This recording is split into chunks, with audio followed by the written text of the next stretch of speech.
I will call the meeting to order. If everyone could please rise for the Pledge of Allegiance. Pledge of Allegiance.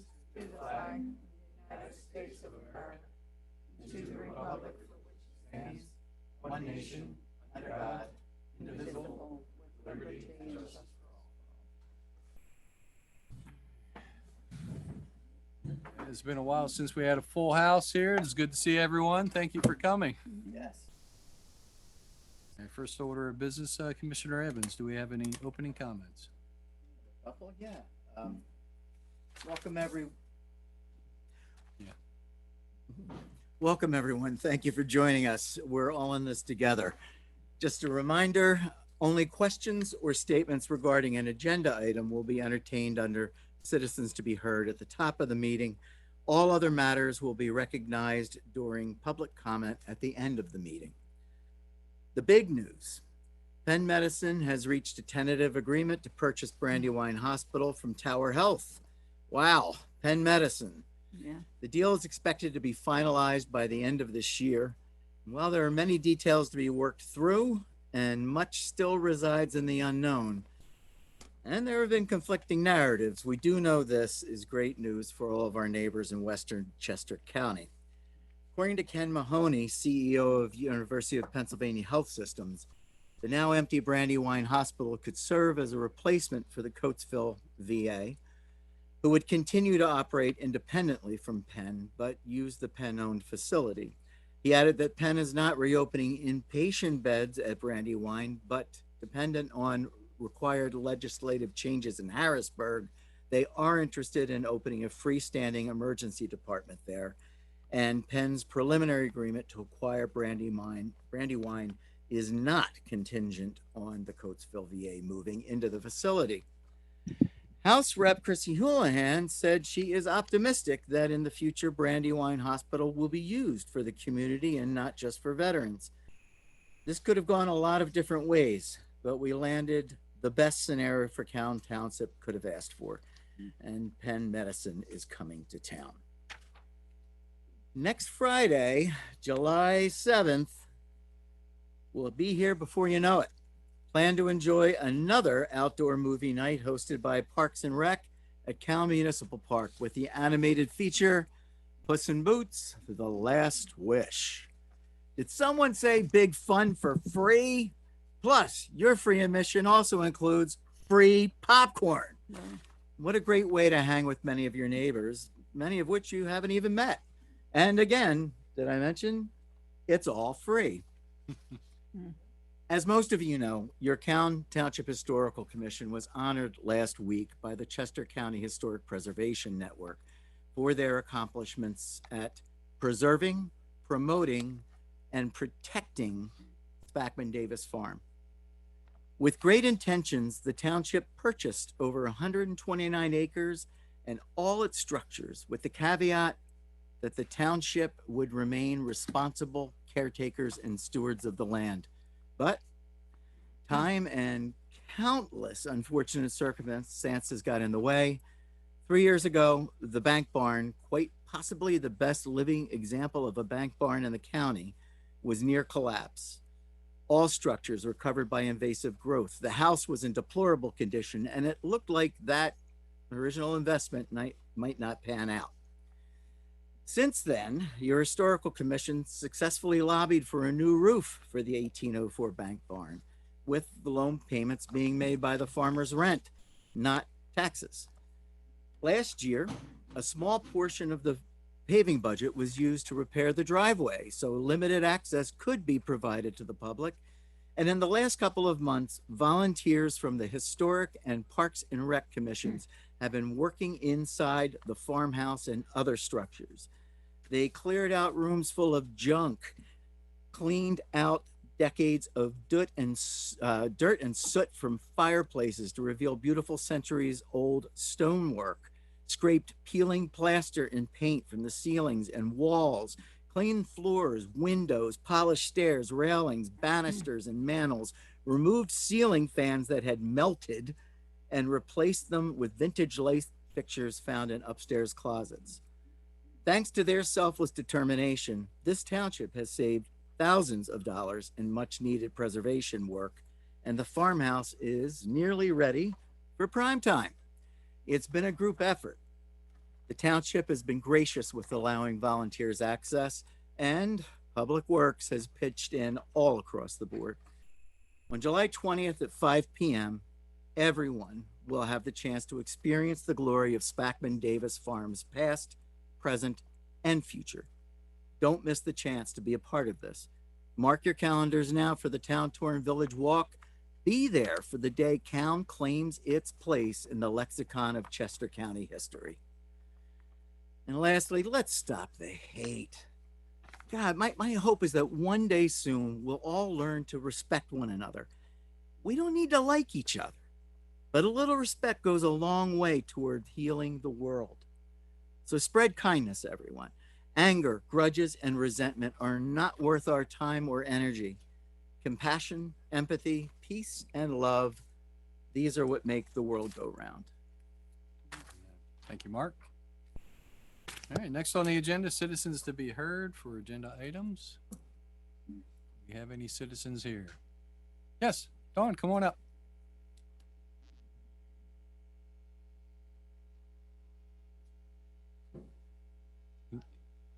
Little help there? Anybody? Is it on now? Yep. Okay, good. My name is. Sorry. Too many moving parts. Just name and address, please. My name's Dawn Coughlin. My address is 4019 Edges Mill Road. And as Vice Chair of the Historic Commission, it is my pleasure to act for our Chair, Paul Stevens, who could not be with us this evening, to present this award. This is the Municipality Award from the Chester County Historic Preservation Network to the Cowan Board of Commissioners. And I would like to read the rationale for the award that was set out at a recent award ceremony last week. The Municipal Historic Preservation Award is presented to Cowan Township. Over the last several years, the Cowan Township Historical Commission has become energized in actively preserving and protecting the historic resources of their community. This includes the drafting of strong historic resource protection standards for their zoning ordinance, developing a large and engaged historical commission, many of whom are here tonight, and specifically their outstanding efforts in the transition of the Spackman Davis Farm from preservation towards access to and interaction with the community. The Spackman Davis Farm is significant for its being the longest single lineage farm in Cowan Township. The Spackman family's leadership in the community for education, banking, and industry, and its ties to the Underground Railroad. Although purchased by the township in 2005 to preserve the farmstead and agricultural use of the property, it was only recently that the Historical Commission and Township put energy into its preservation, rehabilitation, and involvement of the public. A new roof was put onto the barn in 2021, and the driveway was paved to facilitate access by the public. Last fall, they held an open house where the public was able to visit the farmstead, experience a program recognizing the farm, and see the preliminary plan for development of the homestead into a park venue for public use. This award recognizes the energy of the Cowan Historic Commission and the Township Commissioners in the realm of historic preservation, and specifically for their efforts in making a significant historic research of the county available to the public. This is the award that was presented last week at a ceremony up in Hibernia Park. And I just want to add a personal note. I know you're tired of hearing from me. I know I spoke way too much at the last meeting, but I have to give a shout out to Mark Evans this evening. The lion's share of this work was done by Commissioner Mark Evans. Since joining the commission, Mark lit a spark that ignited a fire, acting as a catalyst to involve more of the Cowan community to enthusiastically advocate for historic preservation. We are so very grateful for his dedication and his hard work in myriad areas to provide stronger protection for our precious historic resources here in the heart of Chester County. Our celebration continues, as Mark said, on March 20th, up at the farm from 5:30 to 7 p.m. We hope to see all of you here in this room, and we hope that you all bring your family and friends. Thank you. Thank you, Dawn.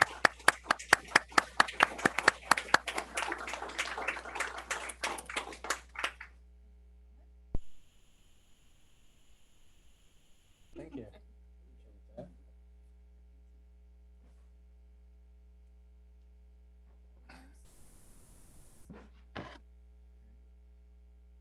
did see a hand raised in the Zoom world. Is it still up?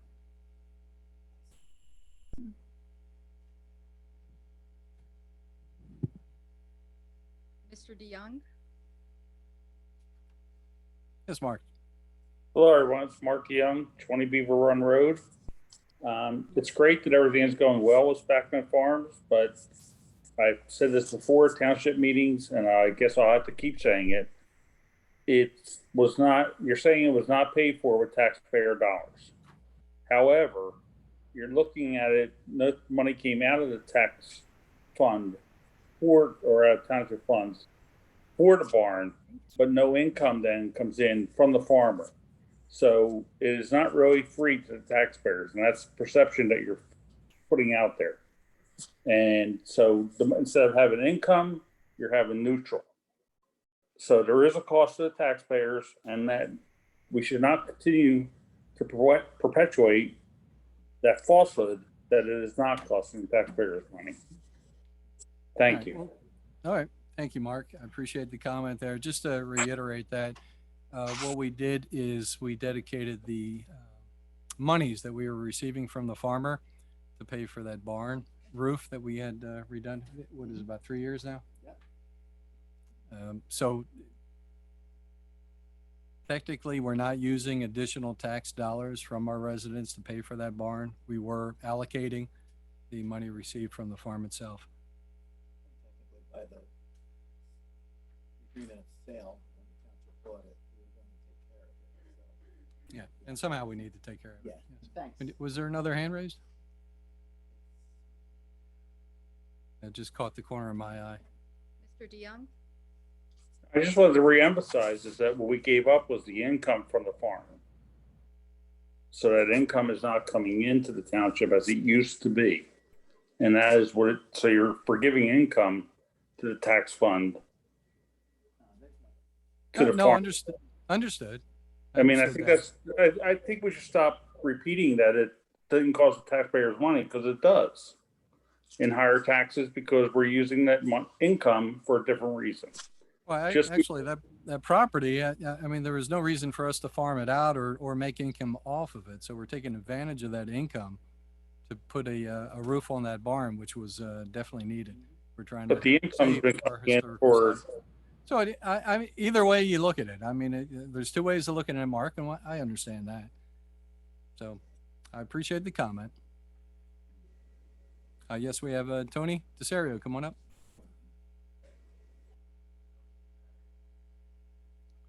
Got a mic there. What happened to the investors when you started this about 3-4 years ago? Mark,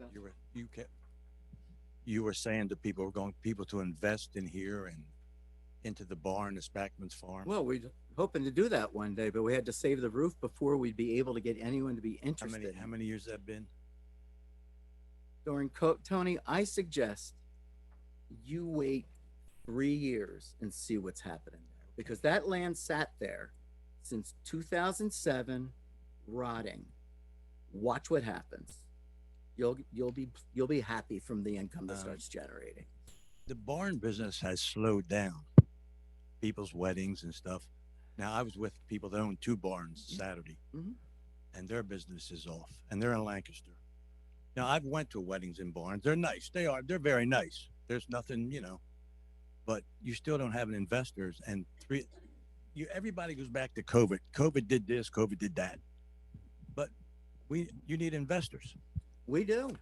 And you Yeah. don't Tony, have them. the other thing, just let's keep the master plan in mind here. Okay. That whole 120 some acres is supposed to be designed as a park, a community park for our residents. Okay. Ultimately, that's what it was purchased for. Ultimately, that's what we want to do.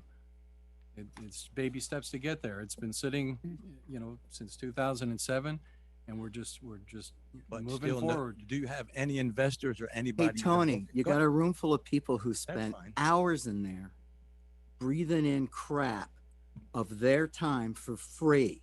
trying to make this thing nice enough that people will be interested in bringing their money here. Well, I So this is a I great time appreciate to their celebrate those Okay. people and not go That down wasn't rat the holes. question. Okay, The question is the investors. Okay. I think Tony, one thing is we're trying step by step. So, I just asked that yeah, question. That's all. I think we're taking one step at a time and trying to get to that direction, because if we had, the reason that the plan sat was the price tag of it. You know, when we did the plan in 2007, we were looking at multi-million-dollar park, and we just didn't have the cash at that time.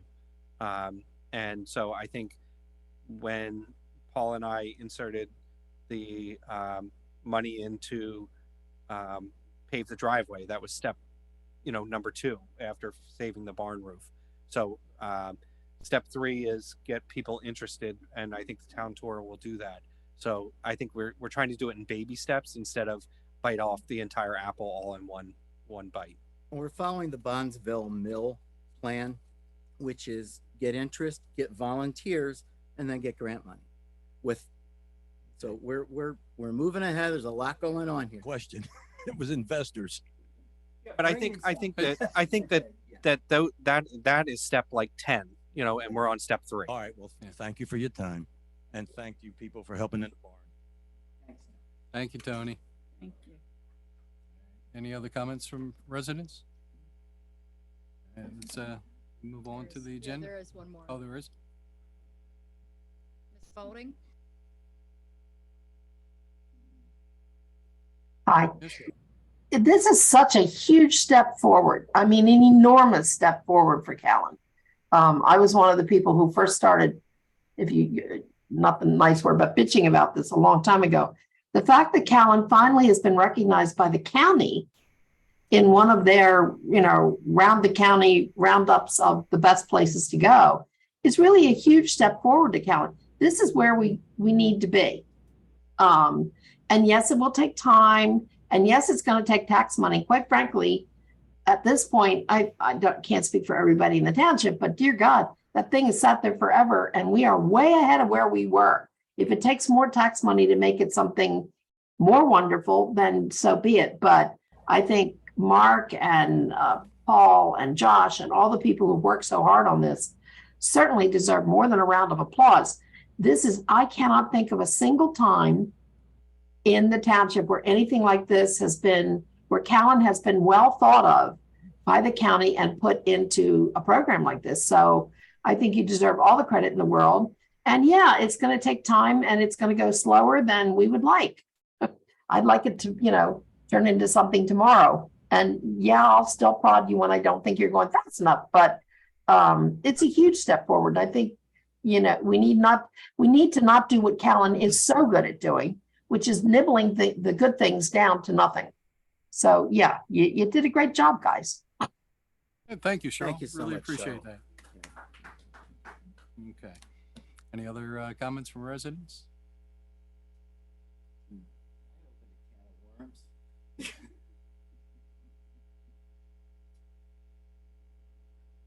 And just thank you to the Historical Commission and the volunteers. You guys did a lot of work, and thank you for your time and your service. And it's a thankless job. So just want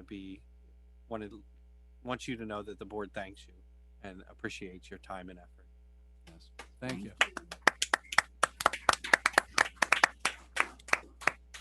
And I will comment, when Mark was reading his opening comments there, talking about the ceiling fans as they were drooping, it just reminded me of a Dali painting.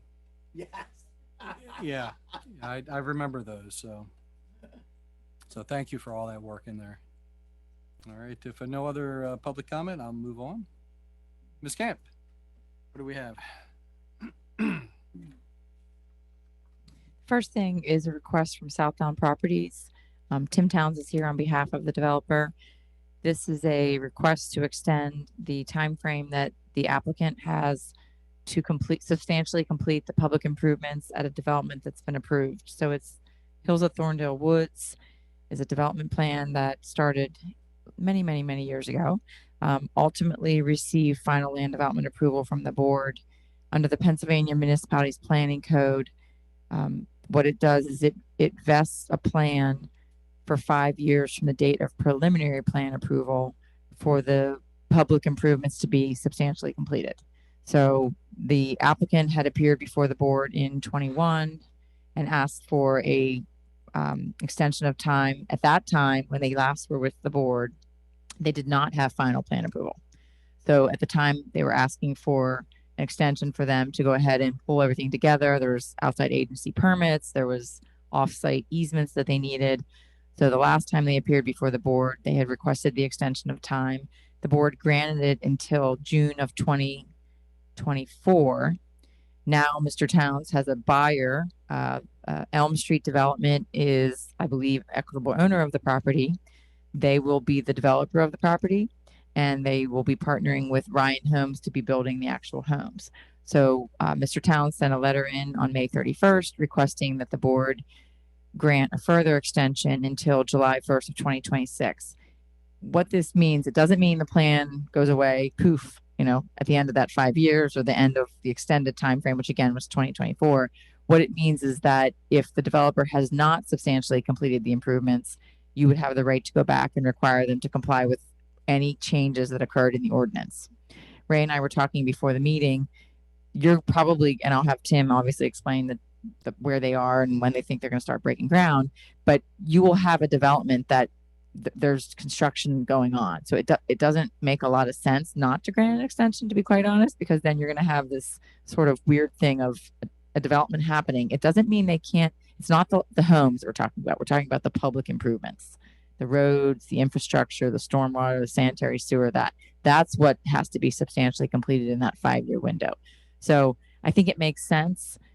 They have made progress since the last time they've been before you. I'm going to turn it over to Tim now, but just from a realistic, practical standpoint, none of your ordinances have significantly changed other than your stormwater ordinance, and they've already had to update to comply with the NPDES standards. So I don't think you're really harming yourself in any way by granting it.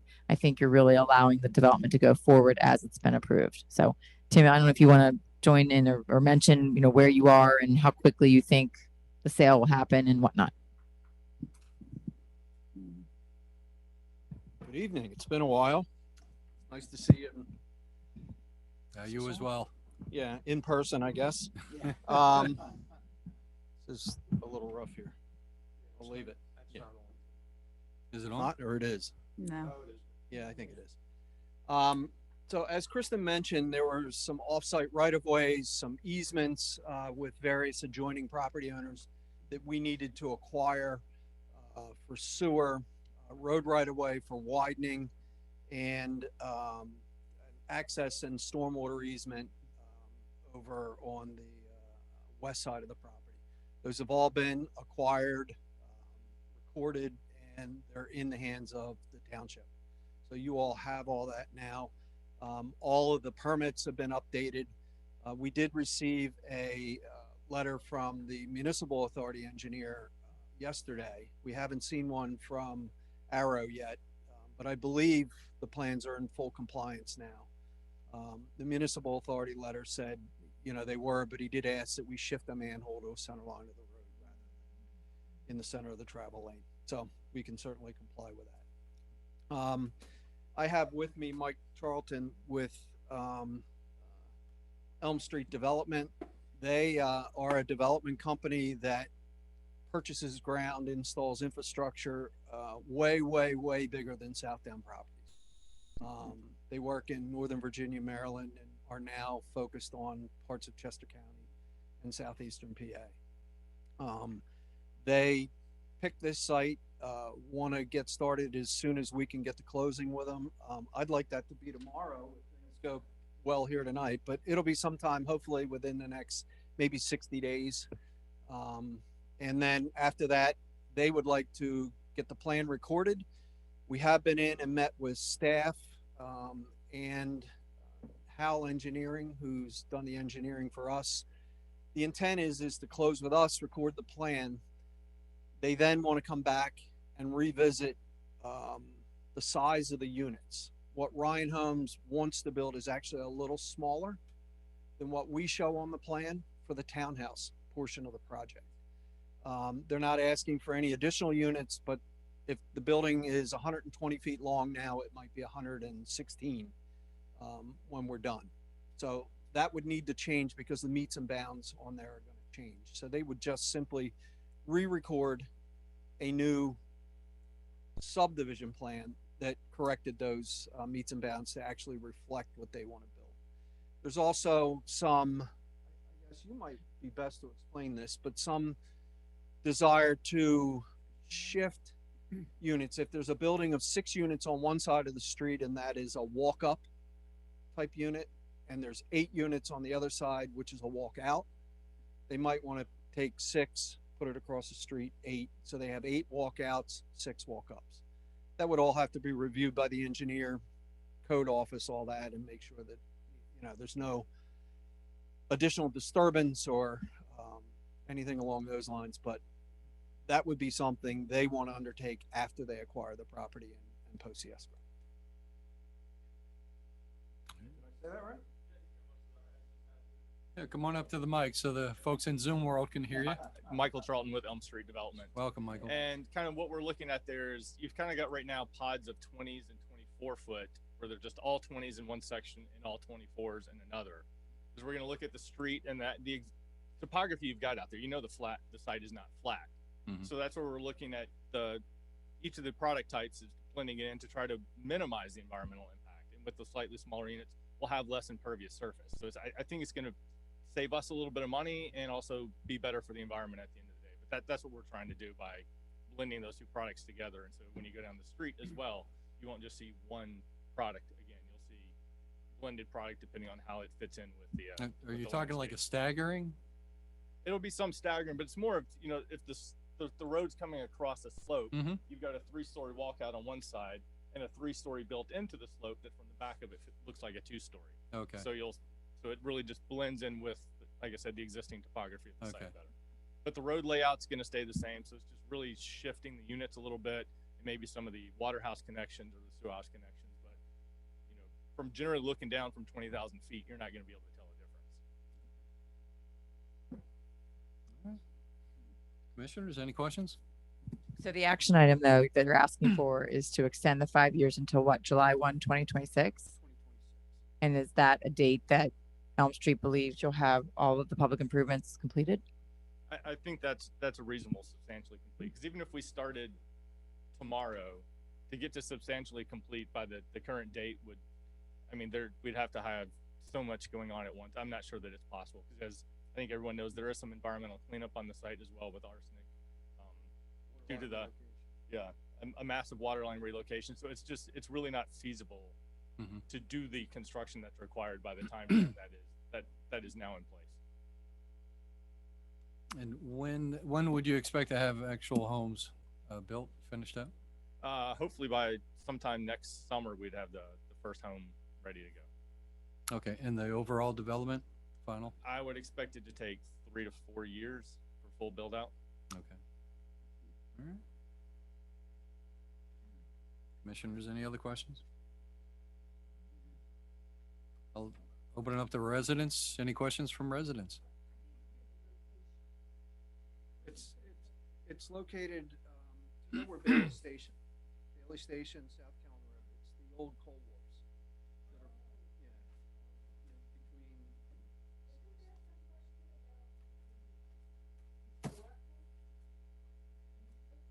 there's a stone valve house that we put a plan in front of the township. We're saving it. Yeah. We're gonna clean it up, put a fence around it, Landscape it. protect not something open to the public. It's not really safe to open it. We're going to bring it up to as safe as we can. We know it's got a massive hole in the bottom. We're going to have to fill that in, cover it over, but mostly clean it up so it becomes something you can see from the outside, not that you would ever want to go into. There's nothing to It see. is to be preserved, and it's on the plan.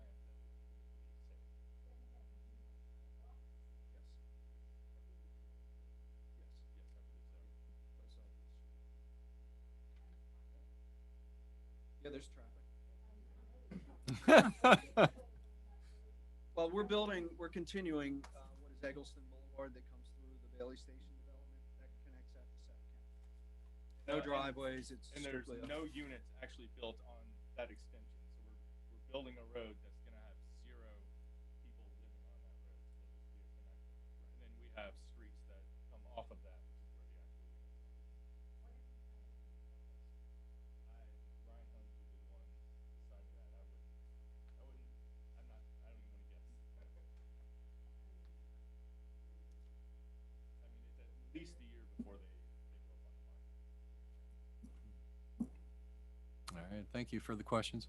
And I think we had a hand raised in Zoom. Spalding, Yes, Cheryl.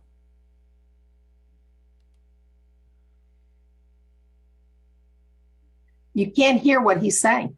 I didn't hear anything he said. After it went to, is there a question? Nothing could be heard. But my question, which I think I heard somebody ask but couldn't hear the answer, is where is this Thorndale Woods? Okay, that part? Yeah, Yeah, was that's asking on. where the, I'll talk into the microphone. there you go. The property's you. located Thank you, between Cheryl. South Bailey Road and South Callan Road. It's adjacent to the Callan Nether Bailey Station development. Okay. My only other The other question. thing that was discussed is that we are saving the old Valve house. the old valve house and gonna restore that just a little bit. Okay. My only other question is the Dwell, which now has a new name. I can't remember what it is now. My place. What is it? My place?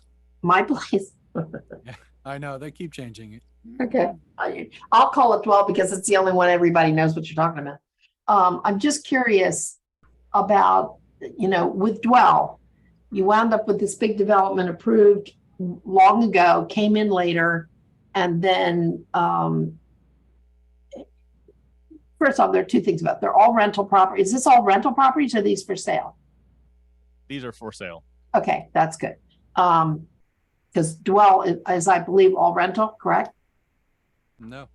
Are they for sale as well? Yeah, Dwell isn't it half Dwell, and half? Dwell is half and half. Yeah. It's half and half. Well, Okay. a little less than half and half, isn't it? They're all rental. Even the townhomes? No? Yeah, I think so. Wow. I believe Dwell is 100% rental, Wow. Oh. which is not truthfully conducive to communities. So I'm happy that this one's for sale. And I want to know where it was. But the second question was, Dwell went in and was approved a long time ago. And when they went in with a single entrance with what do they call it? A dual entrance, which is really not two roads going in. Because it had been approved under an older system. My only concern about waiting on things is what requirements will Elm Street Development have to upgrade the road systems for an increase in traffic over even yearly, every year, it's different. I don't think Dwell was required to do a whole lot of that, which is part of the source of the problem with that property. I'm not saying there's a problem with this one, but I'm curious about what kind of upgrades to the. There's nothing that's been changed in the subdivision ordinance though. So the only thing the township has the power to do is make the applicant go back and look at ordinances that have been enacted by the board and see how those ordinances affect the development. When we did this analysis in 2021, we realized there were no changes in the ordinance other than stormwater. So there are no changes in the township subdivision regulations for roads, the widths of roads, etc. So I don't think it would impact at all unless the board is going to. What about traffic studies? We are doing road improvements. We're constructing Eggleston Boulevard, which I mentioned previously, which is basically a boulevard that will access South Bailey Road all the way through to South Callan. It has no driveways on it. Okay. It is simply much like Geo Carlson, only on the south side of Route 30. And we're doing road improvements out on South Callan Road, and we're paying impact fees to the township, which were all negotiated as part of the approval process over the years that we've been here. And sidewalks? And we are doing sidewalks, yes, Okay. throughout the community, and we connect the Bailey Station sidewalk. Okay, excellent. That was my question. Thank you. Thank you, Cheryl. Yes, Tony, come on up. Let's get the question in the microphone, so. Tony's asking if there's a reservoir. Historical reservoir back there. There's a reservoir back there. There's a reservoir. Well, what are you gonna do? Destroy it, fill it? It's filled. Filled, okay. Now traffic, like they're building all those homes on Westchester Road and big homes. That traffic all comes down to South Callan Road and comes out that underpass. And now your road is gonna go through. Now, I don't have nothing against improvements or expansion, but you know, there is a lot of traffic out on Route 30. You can't get down the bypass. Accidents every day. All I'm concerned about the safety of the residents, and that's all. So, We're doing. how many homes do you have? 260. 260. You know about it, Tony. I know. Yeah, you're on the board. Yeah, don't trust him. We are doing improvements to, as I said, the South Callan Road. Well, And what- We're adding. Oh, yeah, let's speak into the mic. I'm sorry. I got to monitor that people aren't better. hearing me. Thank you. We're doing improvements to South Callan Road, which include, I'm going to try and describe this. Boy, I don't have the exhibit here with me. Through traffic, if you're headed south on South Callan from Olive Street, will be a continuous movement like it is today. Traffic that wants to move eastward through our site onto Eggleston Boulevard will be a stop condition in its own separate lane. So you stop traffic headed down the hill on South Callan Road will also stop at the intersection of the new Eggleston. Obviously, traffic coming out of Eggleston from our community and the adjoiners that are coming from South Bailey will be a stop condition also. I guess to the board, that is a lot of traffic. Now, Yeah. with This the plan low was, income housing you have coming on the highway, It's not low income housing. what is it? I'm sorry. it's a apartment complex that 10% is for people that need assistance. Oh, assisted, okay. Physical disabilities and things like that too. All right. All right, I'm just talking traffic. That's all I'm interested, because you can't get up and down Route 30 now, and it's horrible. When did this plan start? 1992. All right, thank you. Thank you, Tony. We actually need a motion of the board. Yes. If there's no other questions, entertain a motion to approve the extension until July 1st, 2026 for this plan. So moved. So moved. Second. And moved by Commissioner Tendero, second by Commissioner Young. All in favor? Say aye. Aye. Aye. Motion's good, 4-0. Thank you. Good luck. Thank you. Thank you. Yeah. So let's keep it moving here. Ms. Camp? The next thing is just to advise the board that you did receive a conditional use application. The applicant is JLAR LLC. They seek conditional use approval for a mixed-use building to include existing recreational use and a new educational use. The property is at 4531 Lincoln Highway. It's located in the R2 and the C1 zoning district. Under the state law, we have 60 days for the board to conduct the hearing. This application was received on June 12th. The 45 days, or excuse me, 60 days, we were contemplating having the hearing on July 27th, 2023 at 6 p.m. before your regular board meeting. So I just wanted to make sure that fit everybody's calendar and schedule so that we can notify the applicant and get the property posted, etc. And just to clarify, this is the campus location. It right? is. So this is The Bob Wagner building? Yeah. It's about, okay. Oh, okay. So I just want to make sure everybody's calendars are clear to come an hour and a half before your regular meeting on July 27th so we can get this scheduled if that's, 6 p.m.? yes. Okay. It doesn't need a motion. I just wanted to make sure it was a date that worked for everybody. So we're talking about campus. Has anyone driven by there in the morning with the volleyball nets within 10 feet of Lincoln Highway? Mm-mm. I mean, Yeah, unfortunately, Yeah. that's not even their property. yeah, so they've got kids playing volleyball with 45-mile-per-hour speed limit. It just kind of caught my eye, and I thought, well, this is not it's not a good idea because they're kids that don't have they're just little kids. So Well, we can bring it to their attention on July 27th and see if they're going to have a response to you on that. But if you're good with that date, we'll go ahead and get that advertised. thank Okay. you. And Thank that's you. all I had tonight. I missed any of that. Was there a hand raised? Once again? Okay. Ms. Spalding? Yeah, Cheryl.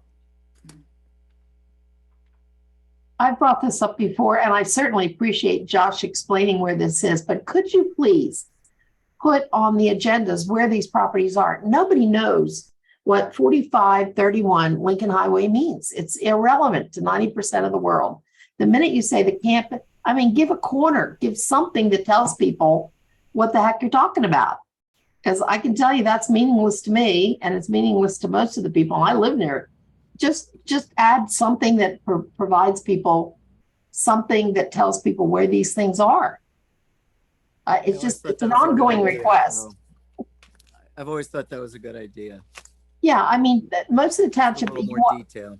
you want them to participate and they see an address and, you know, what are they going to do? Drive along Lincoln Highway and try to find that address? Actually, I usually just Google it. And, Well- and then that's where I find it out. Well, And I do that a lot. Yeah. well, I wouldn't have thought of it, and I do appreciate Josh explaining it, and it's a great property. Thank you. Okay. Thanks, Cheryl. Okay. And Ms. Campa, Thank you, have a Ms. great July 4th holiday. Yes, enjoy Yeah. yourself. Okay, now moving on to our township engineer, Carl. How are you Hi, this good evening, commissioners and township staff. Carl Schmidt with Arrow. We have 9 items on the agenda.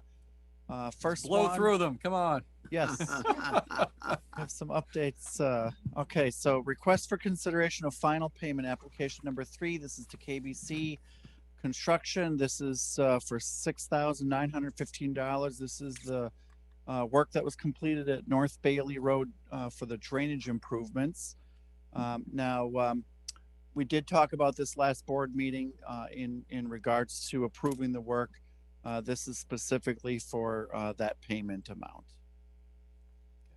Board, any questions? Nope. No. Residents, any questions? None at this time? Entertain a motion to approve final payment for KBC in the amount of $69.15. So moved? Second. Moved by Commissioner, that was Commissioner Young, right? Yes. Okay. Second by Commissioner Tindera. All in favor? Say aye. Aye. Motion's good. 4-0. Okay, thank you. Item 2, request for consideration payment. This is application number 1 for Custer Excavation. This is in the amount of $115,277.93 for work on Park Drive Stormwater Conveyance System. This work ended in May. This is their first payment application. There'll be one more after this. Commissioners, any questions? No. Residents?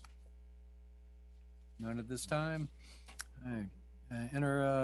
Entertain a motion to approve payment to Custer Excavation in the amount of $115,277.93. So moved. Moved and second. Moved by Commissioner Evans, second by Commissioner Young. All in favor? Say aye. Aye. Very good, Rain, thank you. what do you got there? Aye. Aye, all right. Motion's good, 4-0. Next. Okay, item 3, request for consideration of payment, application number 3 for More Construction. This is in the amount of $98,947.57. This is for the Barley Sheaf Swale Reconstruction Project. When you drive by there, you can't miss. Oh, it's beautiful. the It new is. rock. Oh, that's good. Oh, Can you I- love it? No? No, okay. Can I pause there and ask if Ray wanted or Kristen wanted to give an update from one of the residents that So that drainage off that road obviously has been an issue for forever. So, and Commissioner Young can speak to that. At the bottom, and this has been this way forever, at the bottom it actually cuts into somebody's property on the furthest downhill side, cuts underneath their driveway, and then disperses into some stream and wet area. That property owner has had issues forever. We've always tried to go and address those issues as, you know, as we could. With the last, since it's been done, we've had 2 major rains. Yes. And Arrow's site guy has been out there directly after the rain and spoke to that resident, and that resident said that the system has never worked as well as it's working today. So that was good to hear from him, because Excellent. he's not ever been happy, which Wow. is kind of understandable. Wow. Yeah. So it paid off. Yeah, I Yeah. believe so. We did have a minor glitch. I guess the last rain upstream we just found out about today. There was some erosion because the soil isn't stabilized yet. The grass hasn't completely grown. The contractor's going back out to fix it immediately, and as soon as that stabilizes, you know, we should have no issues there either.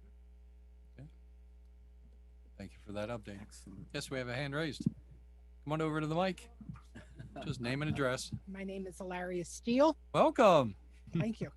I live at 411 Barley Sheaf Road. I've lived at this residence for 52 years. And I will tell you, you took a beautiful road and you made a monstrosity.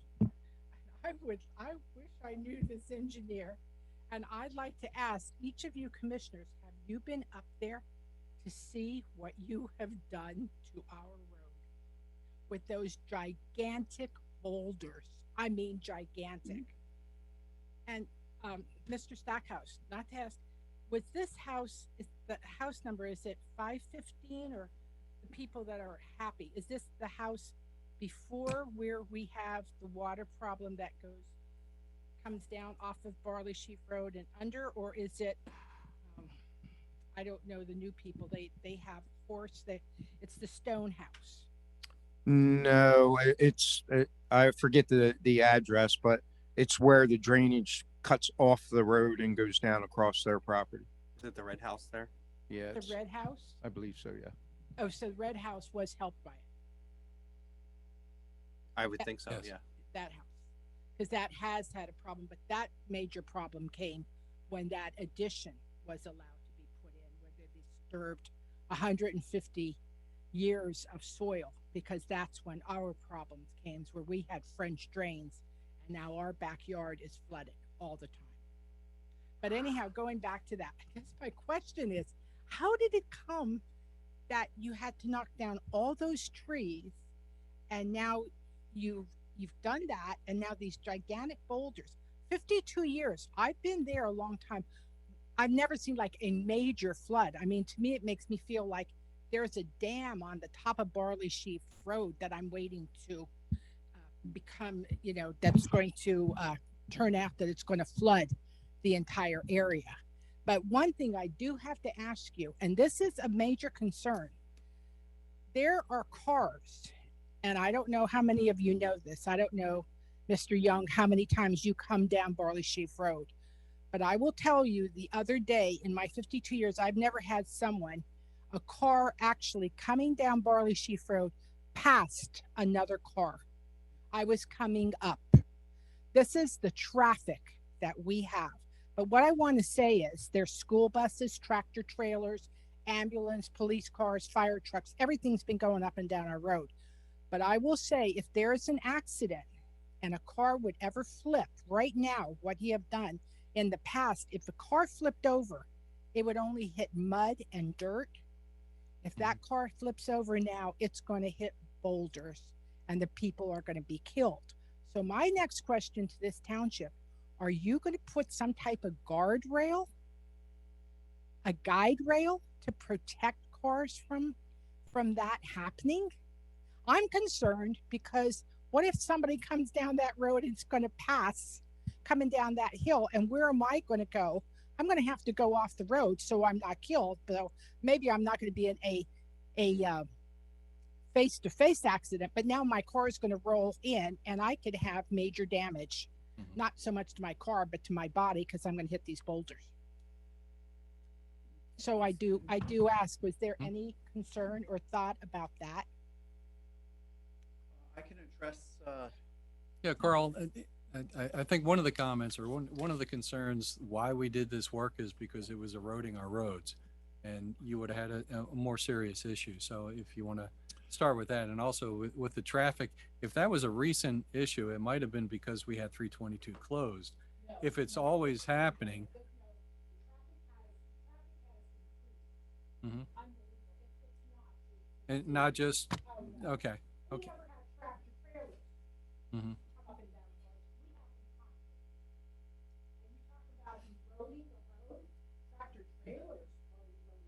Mhm. Well, I mean, I've lived there for almost 30 years, and we've had tractor trailers come down the road for 30 years.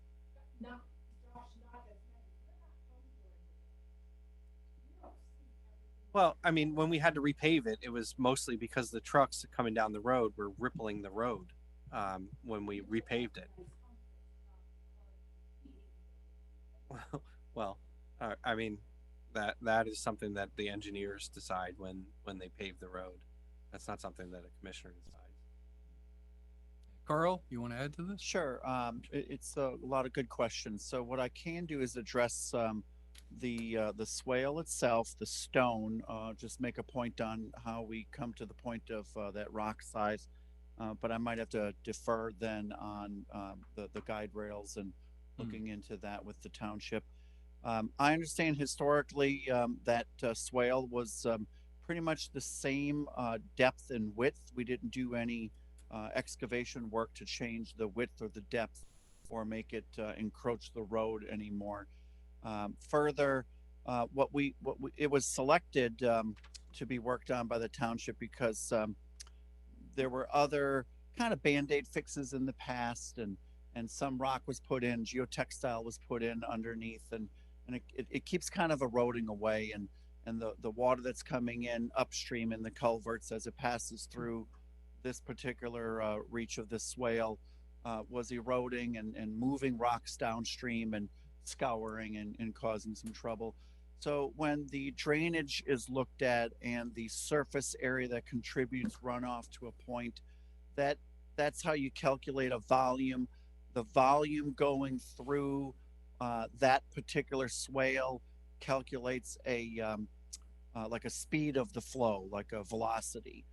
That velocity we apply to state standards on what stone you have to use to match that velocity. Smaller stone historically has been pushed away, so that larger stone is used to match the anticipated stream flow.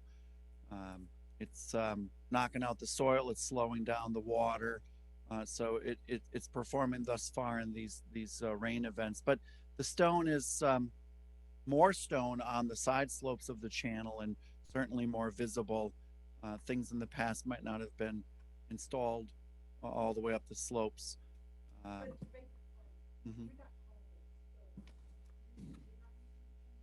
The boulders, the riprap, the size of the riprap is a larger riprap. Yes. Yeah, I live at the bottom of the hill, so yeah, I travel there. I've seen it. You know, my question about the security or the traffic itself, should we do a study of some type? Do we have additional amount of traffic that is? Mm-hmm.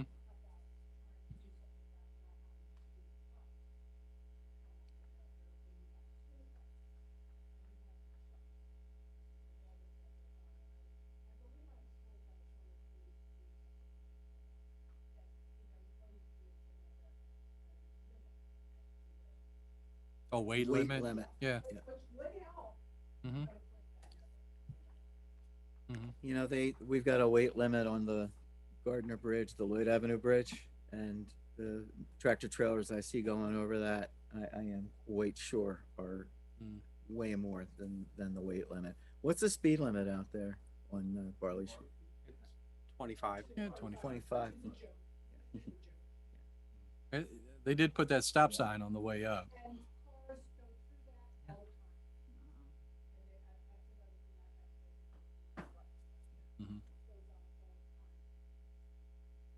The problem is if we do a speed study, it's going to say move the speed limit to 35. They always do. But not a speed study, more of a dense traffic. You know, the amount of traffic that is traveling on that road. So in the comprehensive plan, I believe it's classified as a collector road. So it's designed in the comprehensive plan as a road to get people between sections of the township. Much like Lloyd Avenue is, much like North Bailey, much like Bonneville Road. And then how do you determine if you need a guardrail? That I don't know. I guess we can reach out to a traffic. Yeah. Yeah, Why don't we? I was gonna say with the variety of these questions with safety guide rails, speed, weight limits, Panoni is available to you guys that we could coordinate something with them and follow up with Kristen and Ray. It's worth asking and see what will come of it. How's that? Because safety is a concern. So thank you.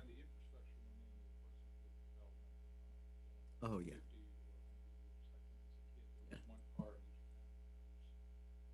Mhm. Yeah.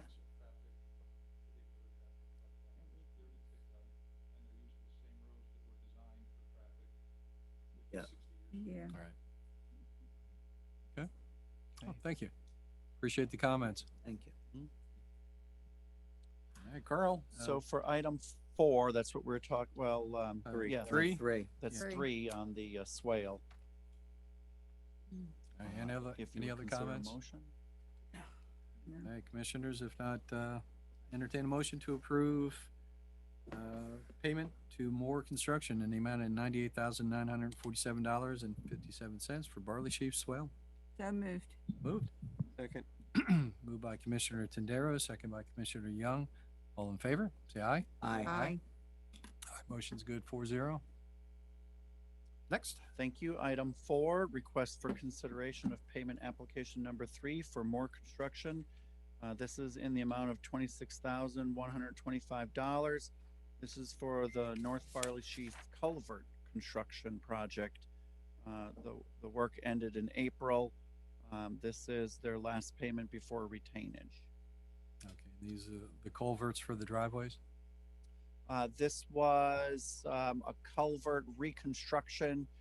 It went down an existing drainage easement for the township to daylight into a water body. So it was an old corrugated metal pipe that was in disrepair and replaced with a concrete pipe.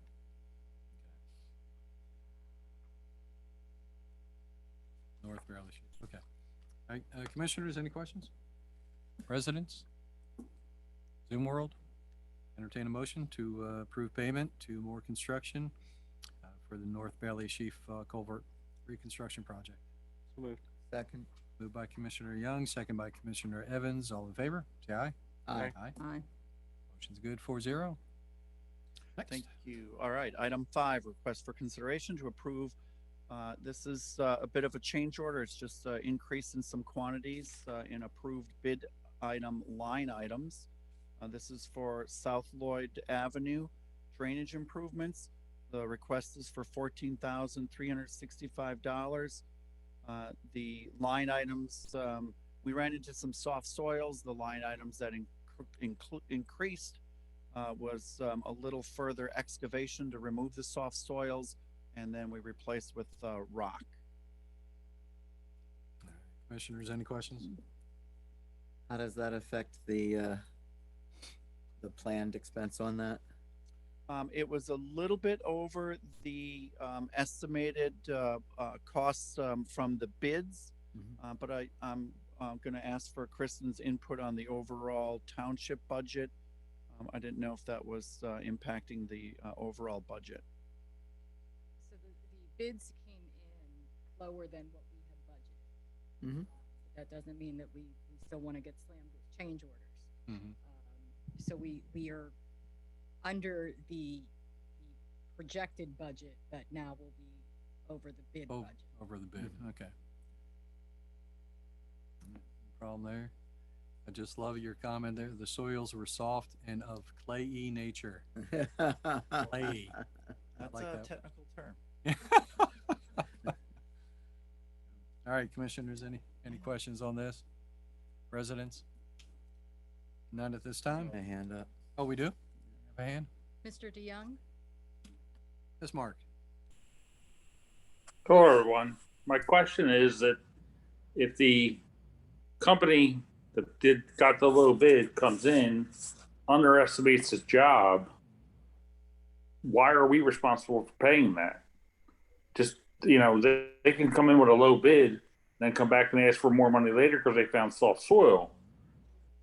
Well, Yeah, that's they a good should question. have found it on their own count before they put it in the bid. So I don't think the township should have to pay more money because the company underbid the project. Yeah, Carl, you want to? Sure, it's a good point, and perceivably, someone could come in and look at things, but I would say the answer to that would be above grade and visible and things that you can measure. In this instance, when the creek was drawn down and it's now dry, and the excavation for these structures, these retaining wall elements that are sitting in the soils, when they were removing subsurface soils that are unforeseeable, that's when we ran into these soft soils. It wasn't soft soils everywhere. It was soft soils only in a small pocketed area. So my answer would be these were unforeseen subsurface conditions that they encountered when they were performing their work.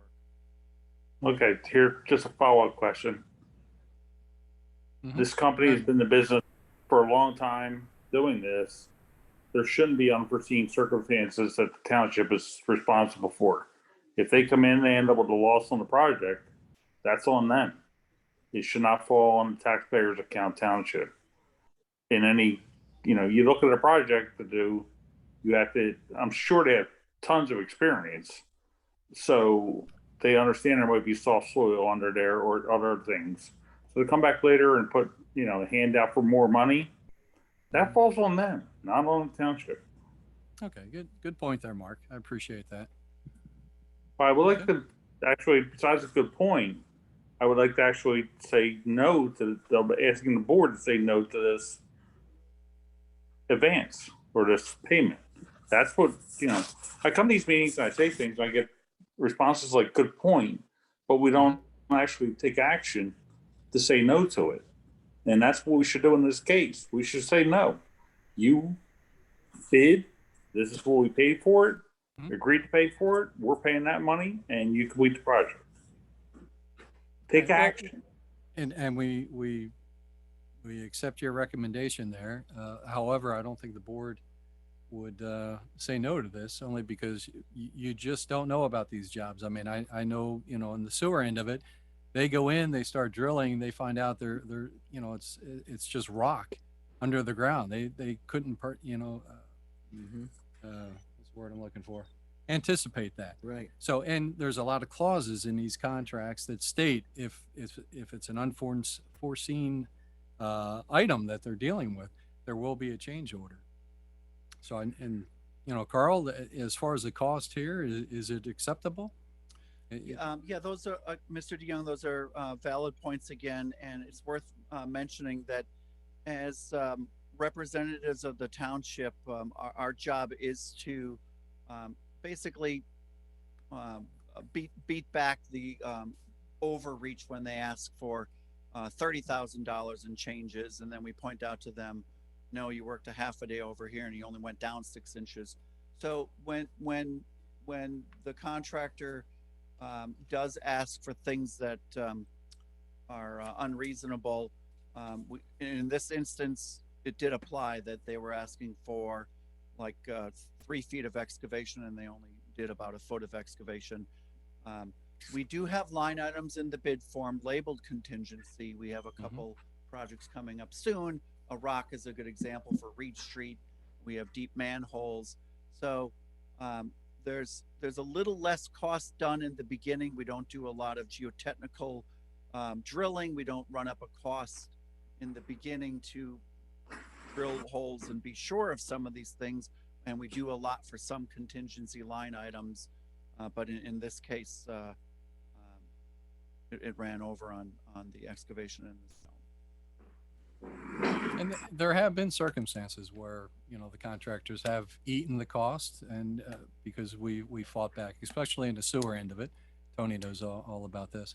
So there's been plenty of times where, we do say no. But in this scenario, I think it's justified. Unless the other commissioners have another comment? I'll just leave it at that, but I disagree. All right, thank you, Mark.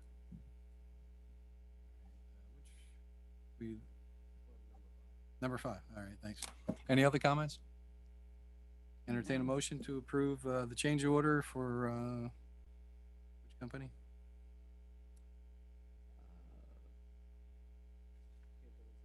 It doesn't say. Lloyd Avenue Drainage Improvements Project.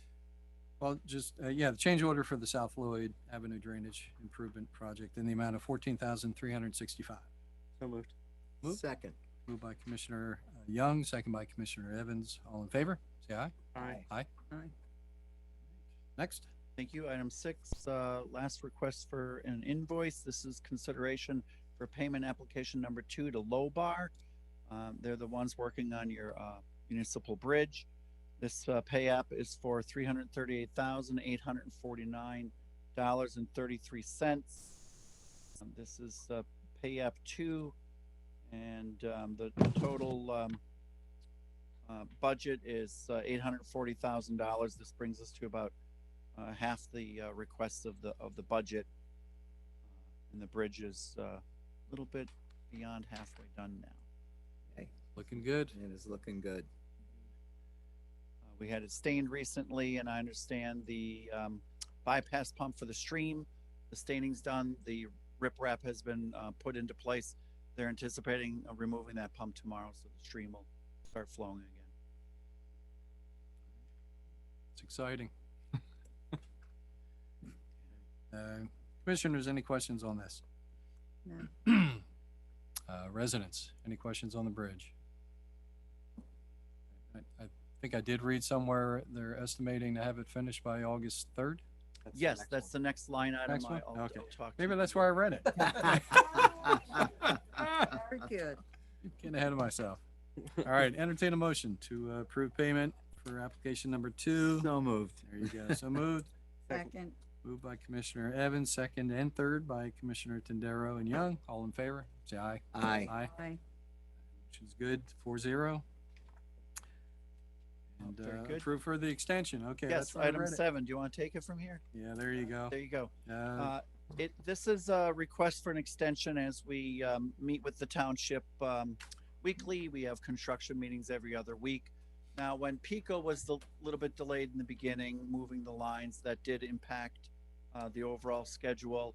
And that was part of the situation where rather than hit the deadline in the agreement and then run a risk of liquidated damages, they've raised their hand to request additional time through August 3rd. As you can see, the work is now basically backfilling and finishing the road. That's what they have left. Mhm. So the request is just up to the August 3rd for a final date. which is just a 1-week extension? Yes. Rolling out a new Apple product. So. You're just trying to get it done for your birthday. That's Yeah, we get it done for the birthday weekend. Yeah, Right. so I can drive across. Questions from commissioners? Questions from residents? How about excitement from residents? Yay. We're gonna have a bridge. Okay. almost there. Yeah. Right. And then no more itis. No more. It'll take it. It'll take Yeah, it. That's it'll why we take had it. it built. All right, entertain a motion to approve. So moved. So moved. Second. Moved by Commissioner Evans, second by Commissioner Young. All in favor? Say aye. Aye. Aye. Aye. Motion's good, 4-0. Second page. Okay, item 8. This is a request to advertise work related to a scour repair. This is on the kind of the north side, on the golf course side of the bridge that crosses Geo Carlson. The bridge on Geo Carlson is the exact same bridge, same company as what just went in municipal. Arches that are in place. And on the north side of this, there's a scour. I think it's important to know that the fill work is, as you would imagine, the water has put almost a 10-foot deep hole in one spot, and that's undermining the foundation of that bridge. the repairs to fill that, but it also caused some erosion on the golf course side of that embankment. And I just wanted to be sure to point out that as we remove the gravel bar and clean out the stream and we replace with riprap for stability, none of that is in the way of blocking the stream. As a matter of fact, the intent is to widen the stream at that area and get the flow to be more straight and laminar as it approaches the bridge. Okay, good explanation. Commissioners, any questions on this? No. Residents? Zoom world? None at this time? Entertain motion to consider for advertisement. So moved. Second. Moved by Commissioner Young, second by Commissioner Evans. All in favor? Say aye. Aye. Aye. Aye. Motion's good, 4-0. Thank you. Last one. This is a request to select the apparent low bidder for the Reed Street Road improvement projects. This was bid over the last few weeks. We opened it last week. We received 4 bids. The low bid was presented by Foresight Concepts. You can see in your packet the prices of the 4. It was a really tight grouping, which is nice to see, from the 1.2 million up to nearly 6 million. Foresight's qualifications package, we reviewed that. We called references. They've done multiple projects in this, similar to the scope that the Reed Street project will be including. That's mainly storm pipe, a little bit of sewer pipe, and some paving. So we would recommend that low bidder Foresight. Commissioners, any questions on this? No. Just, we do have a grant for this that covers most of it. So at this point, the grant will cover, we got, I believe it was 1.1 in the grant. So that will cover the entirety of but there was a fair amount spent in legal and engineering due to the intensity of the area and how old it was. So most of it will be covered by the grant. Okay, perfect. And I know we're also incorporating a sewer section in there. Yes. Okay. Is that not covered by the grant? Nope, it's part of the project and was in the grant application. So the 2 grants that were provided can be used for the cost of the sewer line, which is on that paper road that's Oak between Reed and north of Reed. All right. Any other questions, commissioners? Residents, any questions? Any hands raised? None at this time. Entertain a motion to approve the Reed Street Road improvement bid award to the lowest, Foresight Concepts, I'm sorry, in the amount of 1.2 million. 1.2484. Yeah, it's getting late. So moved. So moved. Second. Moved by Commissioner Evans, second by Commissioner Tendero. All in favor, say aye. Aye. Aye. Motion's good, 4-0. Thank Thank you you. for your time. Thank you very much. Have a good holiday. Appreciate it, Good. Carl. Have a good Thanks, holiday. Carl. Have a good one. Thank you. And next Night, we, Don and Patty. you guys taking off? All right, thanks for coming. Enjoy the holiday. They're going for ice cream. I can see it. All right, next on the agenda, Ms. Denny. An update Yeah. for Dara? Very quickly, that this is something that is going to be a very important discussion for both this board and the Municipal Authority Board, that the Dara plant is looking at a $33 million expansion and construction. About 57% of that 33 million has to be done regardless of the expansion. It is upgrades that must be done to the plant in order to keep their permit. Our township share of that will be $6.2 million. It is anticipated that that will possibly, if everybody can get their 537s done, that you would be looking at a spring of 2027 construction date. One of the items that was talked about intently at that meeting of the managers is that DARA should be the one that floats the financing for this. That the municipality should not be floating the financing and paying upfront. To give you an idea of where we sit now, currently we are at 1.47 per 1,000 gallons of treatment to use the DARA plant. The Coatesville plant is 1450 per 1,000 gallons. So even after an expansion and putting $6 million into the DARA plant, our cost would be 2.96 per 1,000 gallons. So it is highly in Callan's best interest to continue to push for the DARA plant expansion, and that the Coatesville plant is really our, I hate to say, plant of last resort. Exactly. So wouldn't this also allow us to transfer more effluent to the Downingtown plant as well? Yes, and again, that's something that has to be worked out, because there is one member of the group that is fighting to do any expansion or any upgrades. And what may have to happen is the other owners may have to come together and say, this is how we are going to split up capacity.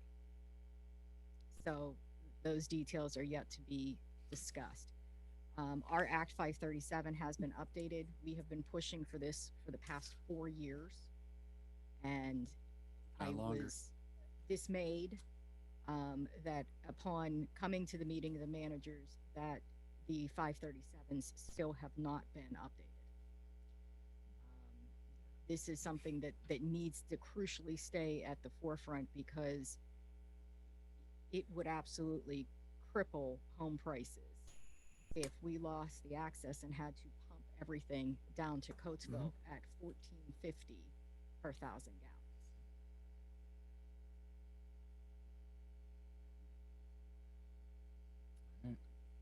Thank you. Well, before I take the comment there, I just want to say thank you for what you did at that meeting. They needed to hear it. They needed to understand that it's, DARA should take on the responsibility, not just Cowan Township. All the other municipalities involved. We do need this upgrade, and it's unfortunate that you have one that just wants to strong arm the others. So, and again, people are losing sight of the $33 million. 57% of that has to be done regardless. Yeah. There's no choice. You will lose your DEP permitting. And this community will be pumping everything down to Coatesville at $14.50 per 1,000 gallons. Yep. That is, it's not brain science. Yeah, it's a no-brainer. Yeah. Yes. And there were rumors in the community that people wanted to fight any expansion of the plant or any ability for us to grab more gallons, because they felt that would increase development. It's not about increasing development. It's the difference between $3 per 1,000 gallons or paying $14.50 per 1,000 gallons. You're going to buy something full price or get it on sale? This isn't even on sale. I mean, this is fire sale.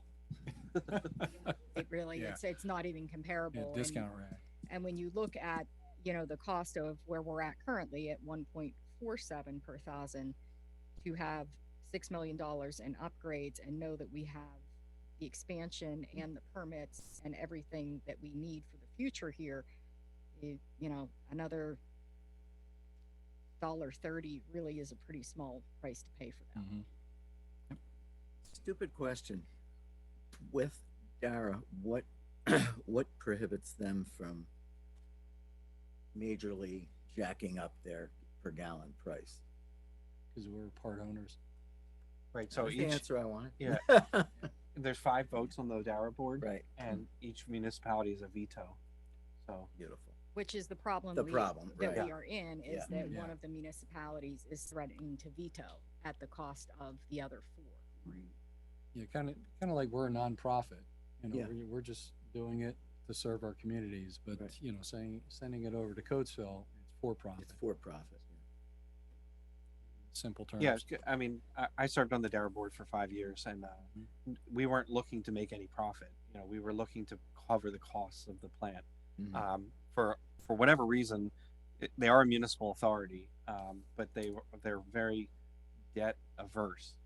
They wanted everybody to pay up front for all the projects, which, you know, in hindsight, you know, you got a huge sewer treatment plant that has no debt, which, you know, is pretty much unheard of. That's why Coatesville's in the position it's in, because they did upgrades and took debt to do that, and they're a for-profit company. Exactly. You know, at this point, I don't foresee any municipality wanting to pay up front for capacity that is going to take years to come to fruition. And you know, we're in a unique position, and I think West Whiteland is too, because both of us send to two different plants, you know, where we see a significant savings going to Downingtown. East Callan and Euclid send to one plant, so you know they don't realize the cost savings to the other municipalities by sending it to Downingtown. And you know it. I think they should just, like Ms. Denny said, they should take the debt and then raise the cost, and so that it's spread over the life of the loan versus us borrowing and having to jack up the ratepayers, you know, up front in order for the plant expansion and permit requirements. The other thing that I really question is, I don't know if we would be able to take indebtedness for a facility we don't own. I don't foresee how that could be. We couldn't apply for a Penvest. We can't, you know, even though we have a voting member on the board, they have their own letters of incorporation. Right. You know, so the debt has to stay with, you know, I can't open the bondholders can't come back for anything. No, I can't open a credit card on Lisa's social security number and say, but I'm going to pay for it. Yeah. I mean, that's not how it works. And I just think that there was a lengthy discussion at the meeting about bonds, you know, about the Penvest monies, about using the pools that we have used. I mean, there was lengthy discussion about all of that. And it was clear that there is no municipality there, and nor do I think it is wise or prudent for us to just take $6.2 million and write a check to somebody. So there was lengthy conversation, but the biggest push that needs to happen is that the municipalities need to finish these plants, because the DEP will not allow any permitting for anything until those plants are done. Get George to keep pushing. I had a long discussion with Mr. Chambers last week about that's truly needs to be, you know, 5 years is going to come very quickly. And the DEP right now is about a year behind on all permitting. All right. We Appreciate do that. have one person in the audience. Oh, we had a hand raised? Ms. Spalding? Yeah, first, someone is trying to enter the building who would like to join you and can't get in, the front door's locked. That's the first thing. Okay, we'll send somebody out for them. Okay, secondly, I do have questions. I thought that when we paid for that new pumping station, that we did that so that we would avoid sending more stuff to Coatesville because it was more expensive, and I understood that, and the pumping station costs a lot of money, and that was to facilitate the construction of Dwell, which could not have been built without it. Is that correct? No. All right, then let me ask my second question. I'm not sure I really understand, Kristen, what you're talking about. In other words, is the existing plant that they have in poor condition and needs $33 million of repairs? Or is this $33 million of repairs to facilitate more construction in the area? So it is both. It is roughly 57% of that 33 million is required updates that will be necessary just to keep the plant operational. Okay. DEP standards. And then the remaining amount of that is for expansion for the future. And of that 53%, which is for expansion of the future, and you have 5 townships, how much of that belongs to Callan? Again, that's yet to be determined because we may have to do some renegotiation of the bylaws. So we own 23% 23. of the plant as of today. I'm sorry, say again, Josh. We Yeah, own? we own 23% of the plant. Okay. So if you divvied it up exactly as the way it would go, you know, if you divvied it up based on that, but we may have to either buy out somebody else to get that expansion, or we may have to give up some to if somebody else wants more. So that'll be a negotiation that the DARA board and the township will have to have. Well, there are a couple things about that strike me that our residents are not going to be that thrilled about, and I'm certainly not that thrilled about, is,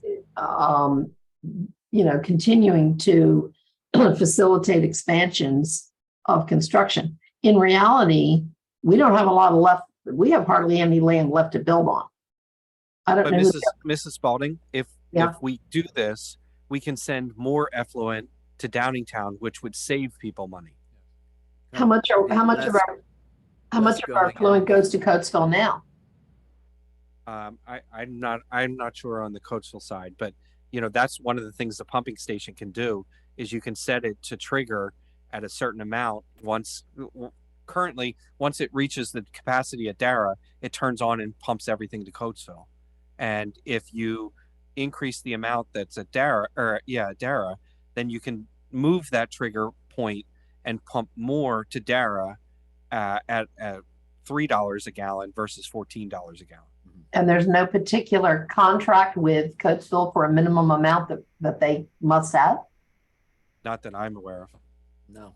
That's interesting. I just think $6.2 million that's a significant amount of money. And I'm not sure, I know what my bill is now for sewer, and it goes up and up and up all the time.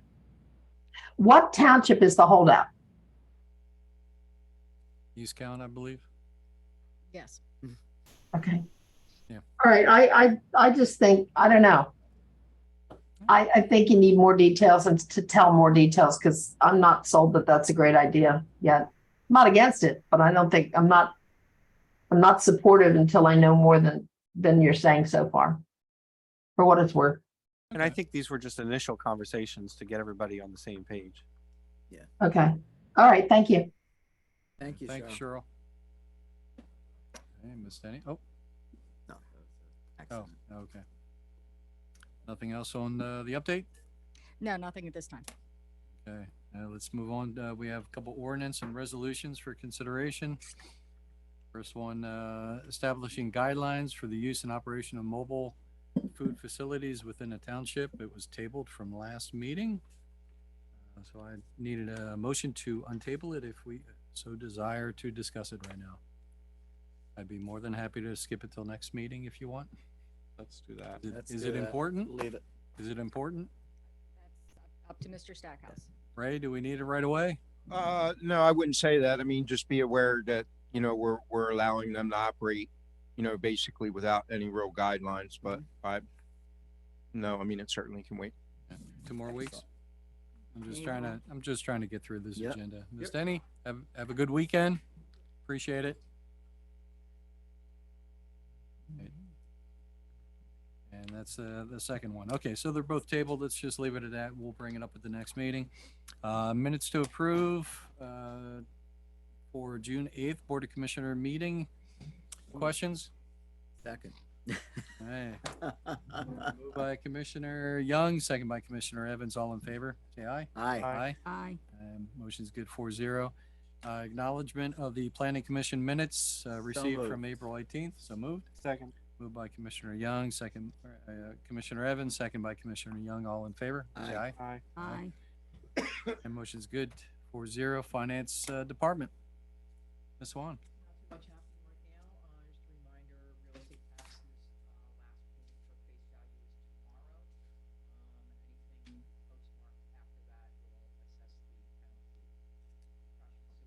Lisa, can you speak into the Microphone. microphone? Sorry. Yeah, can't hear. You need me to repeat that? Yeah, I got Yeah. it. Yes, please. Tomorrow is the last day for face value payments for real estate taxes. Anything not postmarked by the 30th will be assessed a penalty. July 1st, trash and sewer goes out with a due date of July 25th. And just a reminder that the most effective way to get your payments in for trash and sewer is the direct debit, which is a free service. No fees attached, and that can be found on the website. That's all I have. All right. Thank you. Any questions for Ms. Swan? Nope. No. All right. Entertain a motion to approve check run 50,241 to 50,362 and a manual check of 292. So moved. Second. Moved and second. All in favor? Say aye. Aye. Aye. Motion's good 4-0. Mail them out.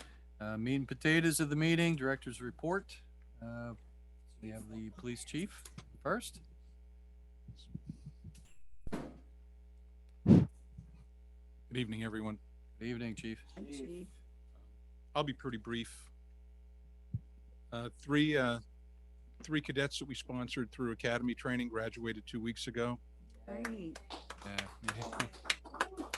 They were sworn in and they started their field training program this week, which duration is about 4 months. Wow. As promised, the state is reimbursing us at the percentage that they said they would. So for the 3 that just graduated, the township should be receiving a check just short of $55,000. Wow. We have another cadet starting next week, anticipated graduation in December, will be reimbursed at the same percentage as the 3 who just graduated.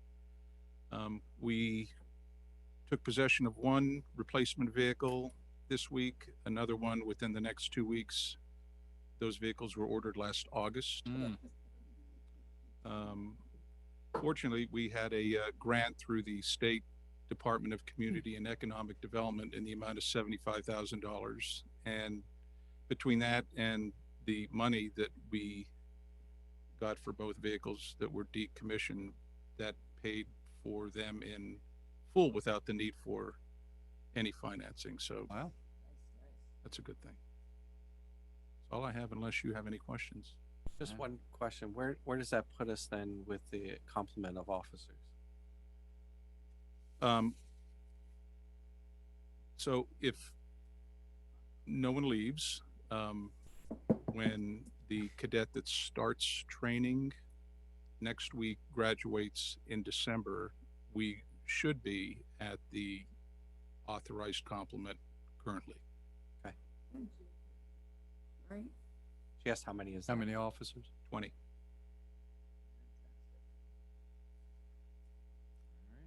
Chief. Thank you. Thank you, chief. Appreciate it. Moving on to fire department, Chief Taylor. Patrick, how are you tonight? Good. We should have had popcorn tonight too. I'm getting a little hungry. I will also be brief. As you saw in my report, the only thing that I'd like to call out, and I'm sure Ray and his staff are also appreciative. We probably had one of the driest winters and springs that came to that I can remember. And most of the county was responding to various brush fires and things like that. And while I can't report none, we were on the low side. So I want to thank everybody for being diligent with what I know there's no open burning in Callan, but even where discarding cigarettes and things like that, that can go up very quickly. So kudos to everybody, visitors, residents, everybody in the township for that. So thank you. But like I said, that's all I have. I'll keep it short and sweet. All right. Thank you. Any questions? None? All right. Thank you, Patrick. Thank you. And next, Mr. Stackhouse, double duty. What are you at? Just real quick, commissioners, we did have a new business finally open. I believe Commissioner Evans had asked about it. The eye doctor at the old animal hospital. They did get their UNO on June 14th, and they are open for business. 100 Rock Raymond Road, the Ducklings Early Learning Center, they'll start earth disturbance in the next few weeks. From a public works perspective, you may hear the water company's replacing a lot of water mains in certain areas in town this year. One's going to be along Lincoln Highway. They replaced the water main along the Olive Street extension, and they're replacing a section of water main on in the area of Foundry Street and Red Raider Way. Since they did the one on Olive Street, we've had several water main breaks on 17th Avenue between Olive Street and the church. Some fairly significant that have heaved the road. We had another one today, just a little while ago. It's ongoing right now, and the water shut down in that area. That's probably the fourth or fifth one in the last couple of days. So they are, they've been very diligent about jumping on it, getting the water restored, and they're trying to figure out why that's occurring. The emergency repair shoring on Joe Carlson behind the dentist office on Zen Road, that bid was awarded and mobilization began this week. So probably next week, right after the holiday, they should be able to start that shoring. That's probably the highlights for now. Ray. Yep. Thank you. No questions for Ray? Appreciate it. Thank you. Next, Minquist Fire Company. Andrew, how are you? Good. How are you, gentlemen and ladies? I'll keep it short and sweet too, since I know we're trying to wrap things up. You guys have my report. It's a busy time of the season with standbys from graduations and just public events. You will see us migrate over to Spackman Farms on the 20th as well of July and take a peek at what's going on over there. So you may see an ambulance. Doesn't mean anyone got hurt. Just means that there's someone there showing some interest in some history over there and wanting to find out more. And in case somebody needs something, we're there to help.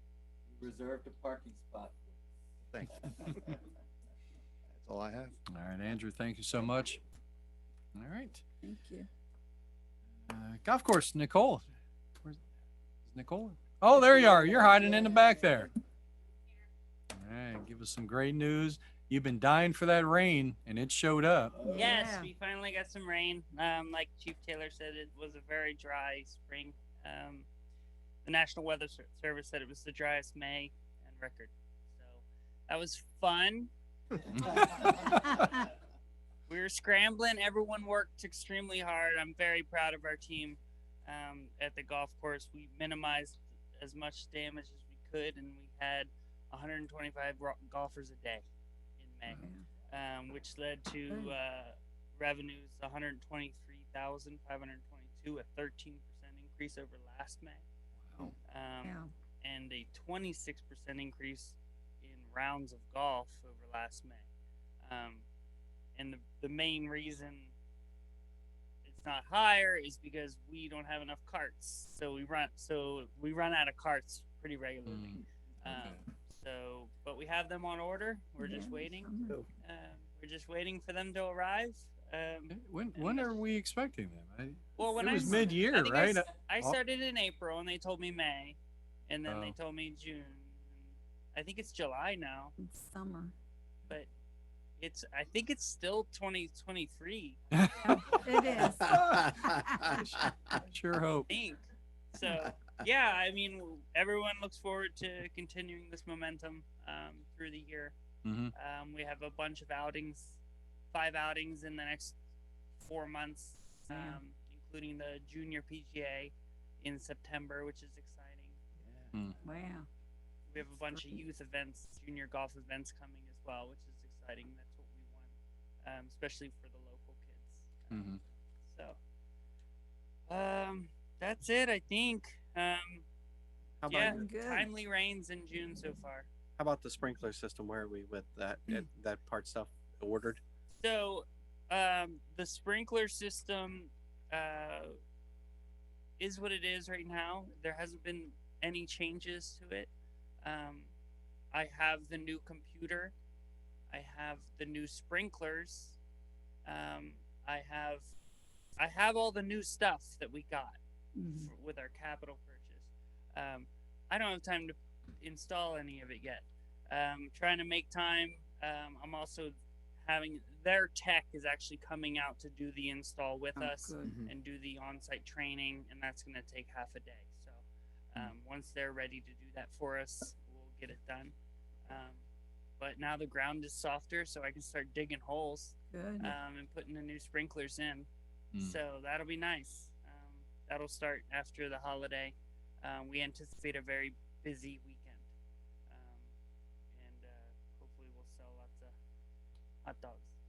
All right. Great job, Nicole. Sounds good. Thank Thank you you. very Cool. much. Any questions? This question is pretty much more out to the universe, but how do we get something in the news about the junior PGA coming? I mean, that's the news item. That's the, like, that's the kind of thing that, and I was just kind of out there, and it's not to you, but I'm thinking, how do we do this? I mean, that's I'd huge. be more than happy to send you the information on what it is and when it is. Because that could be a great boon. Get Yeah, more attention on you. We have increased our social media presence, which is nice. I don't think there was many people that knew how to use the interwebs. So, but I've done a bunch of social media stuff lately, and we're going to be promoting those types of things as much as possible. We do want to take a more, positive role in this township, and get our residents involved in the golf course. Mm-hmm. Yeah. Any other questions? Yeah, send me the stuff. I'll write a story and send it out. Okay. And you're the perfect hire. I didn't say that, but you were the perfect hire. All right, we do have a question here. Yes. Oh, yay. Into Keep the speaking mic. to the microphone. Yep, there Larry you go. Steele. As a former commissioner, we were always told rumors. There's rumors in the township. And I have to tell you, I commend you. I think it's really wonderful what I've heard, what you've just reported. My question is, this is my question, this is a rumor. So I'm here to ask this of you. I've been hearing that the golf course has had problems with a lot of people coming on the grounds, not paying fees, using the golf course. Is that true or not? I'm ready to answer. Go ahead, Nicole. Can I? Okay, excuse me. Yeah, it's a so- good question too. Yeah, Yes, because absolutely. we've It's dealt with it. It was a major concern. It was brought to my attention immediately when we got there that we had some people taking advantage of the golf course. What most often happens, because the layout of our golf course is very different from any other golf course I've ever worked at, and that's over 24 golf courses. The halfway point of playing a round of golf is about as far away from the clubhouse as you can imagine, which is not typical. And people like to play a half round of golf. They play 9 holes instead of 18. But when their 9th hole is way on the other side of the golf course, they might just take it upon themselves to keep playing. Yeah. And when I started working, we didn't really have anyone to make sure that doesn't happen. But now we have 2 new shifts happening, especially from Thursday, Friday, Saturday, and Sunday. There's a new shift available to our guys. They've filled a few of them. We're still trying to hire and get some more of those shifts filled. And those are rangers that just kind of ride around, make sure everyone's keeping the pace of play, making sure everyone's, if they're signed up for 9 holes, they only play 9 holes. If they're signed up for 7 holes or 5 holes, whatever they paid for, they only play those holes. And then also it helps avoid any sort of vandalism on the golf course. But no, it hasn't been a huge problem so far this year. So it sounds, it might have been an issue in the past, and that rumor is just kind of lingering. But I haven't noticed. Oh gosh, 2 months? Has it been 3 yet? Feels like a year, but yeah, Yeah. it's been. Yeah, took 3 months maybe. I don't. Yeah. She's doing an outstanding 2 months? job. Outstanding. Yep. I can't tell. Yeah, but I've heard of the same rumors because that's one of the things that we dealt with. Folks just walking from that residential area. Sure. I don't know what hole that is back there, but they just come on and just putt around right there and then Yeah. just continue. So I and- did not. I mean, Yeah. we are busy enough that it would be hard for someone to get on.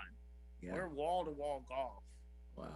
If someone tried to fit in, we would notice. Yeah, you notice right away. And our membership has grown to, it's well over 100 now. Wow. We have a really great membership, and they are quick to call the pro shop if anything fishy's going on the golf course, and we appreciate them too. So, the system's going well. Nicole, thank you. Chris, you have a question? Come on up. Hi, Chris Parr, 582 Lloyd Avenue. It's just a comment. Yes. When you mentioned, Mark, Commissioner Evans, about advertising with the Historical Commission, I know that my husband, Tom, he contacted It's Good Day Philadelphia. They were just out here this past week at the campus, and they did several stints, and they were also at Green Street Grill.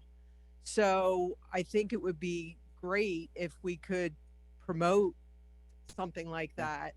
We're still waiting to hear from them if they're going to come out. And then Tom also contacted someone else from Stonehouse Revival, which we had talked about, Jeff Devlin, to see if he's going to be out.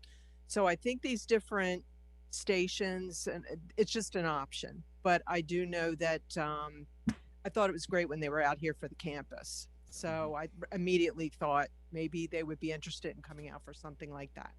Good idea. Chris? Absolutely. Well, Yeah, I don't mind the publicity. It would be great. Though I will say, I will mention, like I said before, we really can't handle any more golfers. We run out of carts.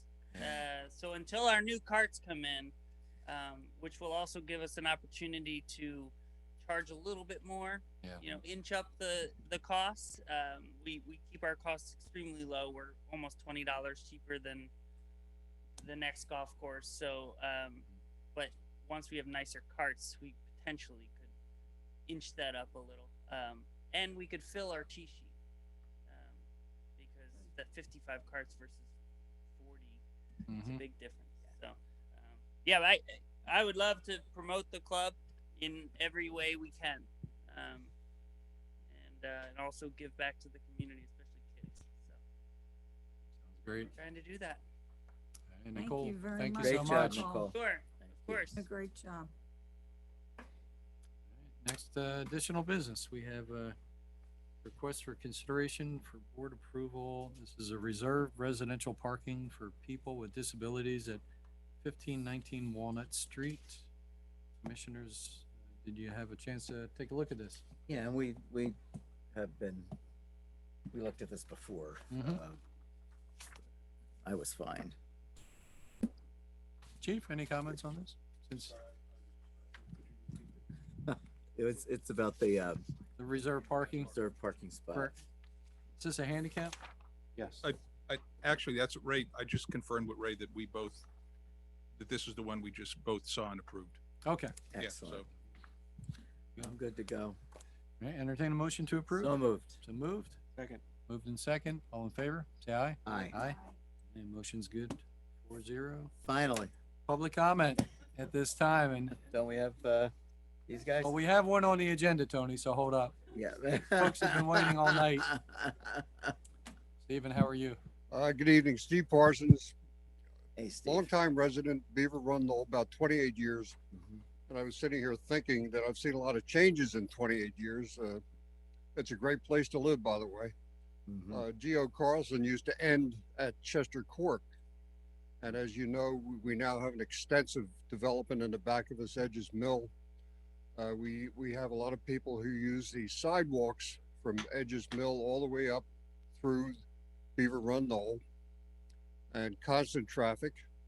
And as we've pleaded a couple of times, we feel that we desperately need an extension of the sidewalk from Beaver Run Knoll from Lancaster Court out as far as we can get it. Mr. Mullen came out, met with us, spent some time with us a couple of months ago. And in my opinion, we have, I've seen people pushing baby carriages out on Geo Carlson, especially around the S curve, which is really scary. The other development, of course, as you know, is we now have a couple of businesses up at Manor Avenue, at the Lloyd Avenue, Manor Avenue. And believe it or not, we have people in our development along that stretch who walk to work. We got Royal Farms, we got the Taco Bell, we've got the new Precision Eye company. So, for all those reasons, we would desperately plead for an extension of the sidewalk along Geo Carlson. I'd like to introduce Kim Gibney. Kim is our HOA board president, and she has some information that she would like to pass on. And that's about it. We need a sidewalk. Thanks, Steve. Thanks, Steve. Welcome, Kim. Hi, thanks. It's Kim Gibney, and I live in Beaver Run Knoll. And when Steve brought this to our attention and we discussed it, we have one major issue we have with the sidewalk going down to Lloyd and preferably making a left and going down to the Royal Farm, because we do have people who walk all the way down there. And that would also let us walk all the way to the borough and the courts and everything that's down there. There's a stream that cuts through underneath the road. So one idea was to divert pedestrian and bike traffic off the sidewalk into the street and back onto a sidewalk on the other side. I don't think that's a good option. I think that's just begging for problems. And it also happens to be right at the S turn too, I think, right? The stream is like right there. That curve, yeah. So in thinking about it, just thinking about a pedestrian bridge, which is, we don't have the financial wherewithal to do all of that ourselves. So I started looking for grants with the state and came across a program that they very specifically say is not a grant program, but it's called PennDOT's Transportation Alternatives Set Aside Program. And what it is it provides funds for projects just like this. I did speak to, there are two people who run this program in our region, and I spoke to one of them. His name is Joe Banks. Told him what the whole situation was, and he said we would qualify, we would be eligible, and to reach out to the township to see what they would want to do. Our property ends dead right there. I mean, like, then township property picks up after that on Geo Carlson. Which part? Just so I can picture that. I Well, I know mean- where the stream is, and I know where Right, and you then would need past that the bridge. past the stream about what, 100 feet or so? I'm not exactly sure of the measurements, but just past the stream, Beaver Run property ends. And then and so And then you have a couple developments there on the there's left. houses there. Yeah, I mean, that's Right. private property, but Right.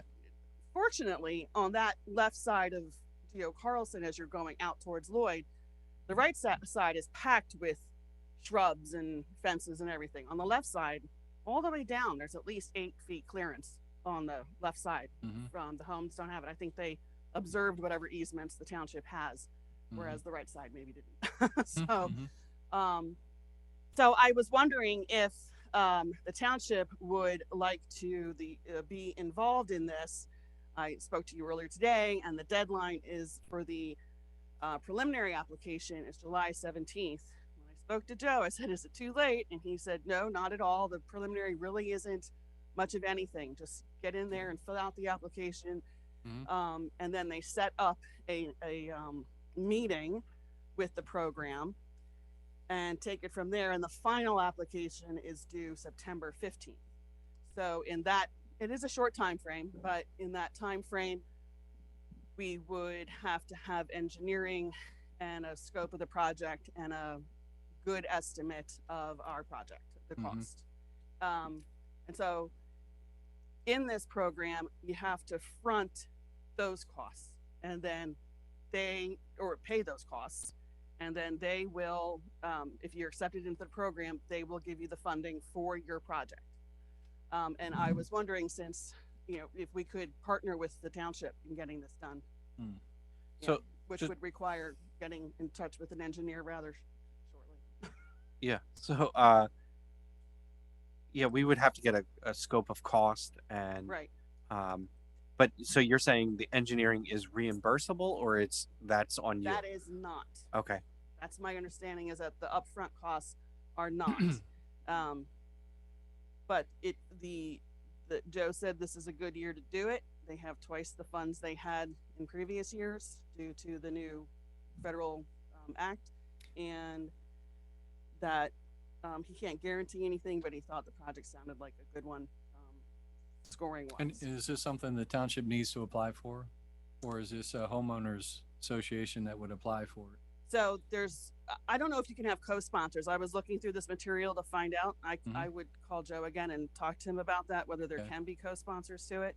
I'm basically looking for the township to come in on this and front those front costs. Oh, okay. And I don't know what they would. I don't know anything about engineering. The engineer left, so I don't know, what the costs, like what that all involves. I don't think it's that difficult to plan out the hard part's going to be the stream and crossing the stream. I mean, I would just be speculating, but my guess is we're talking tens of thousands of dollars for engineering. Okay, I don't know. I mean, That's just my guess of sitting up here for numerous years and seeing what costs are. We could we get a scope of what it would cost just to do the engineering? Yeah, I mean, we certainly could. You know, I wouldn't use Arrow. I would use probably Ross. But we could get a rough draft. I mean, obviously the stream crossing, would involve the Corps Army engineers, and we would have to include easement agreements or the possibility of condemnation for those properties if the people would not sign easement agreements.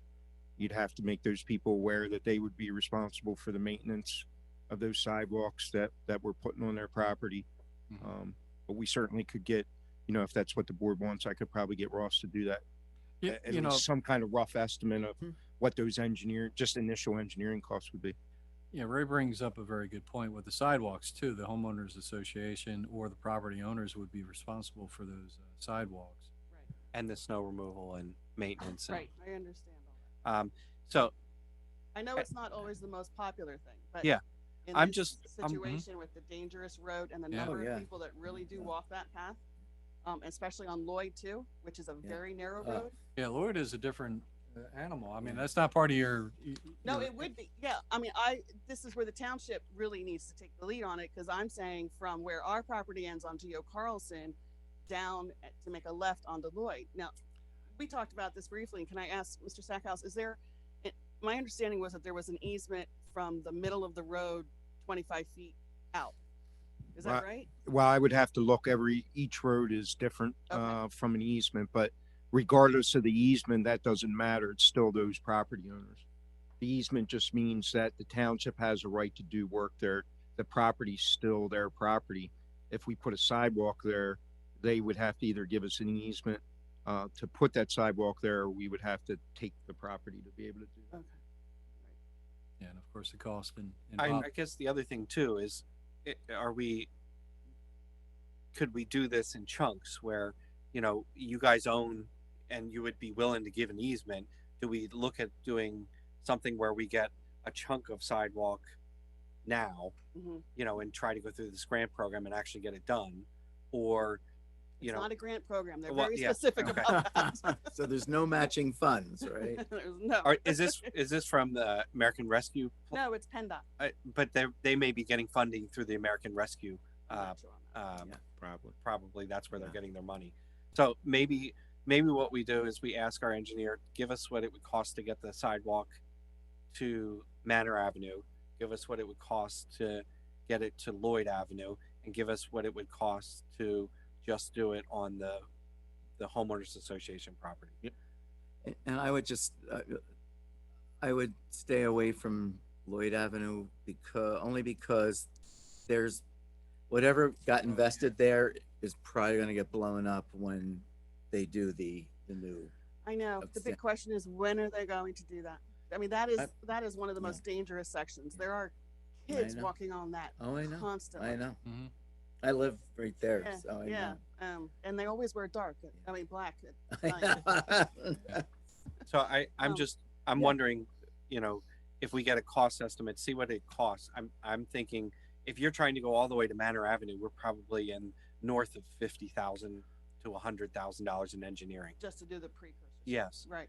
And I like your idea about the chunks. I get that. and see if we can't maybe make it work in a chunk. And you already own the property. We would need one easement, Right. you know, and see whether that would work. And you know, that's what we've over the years have done with sidewalks is try to do them in pieces.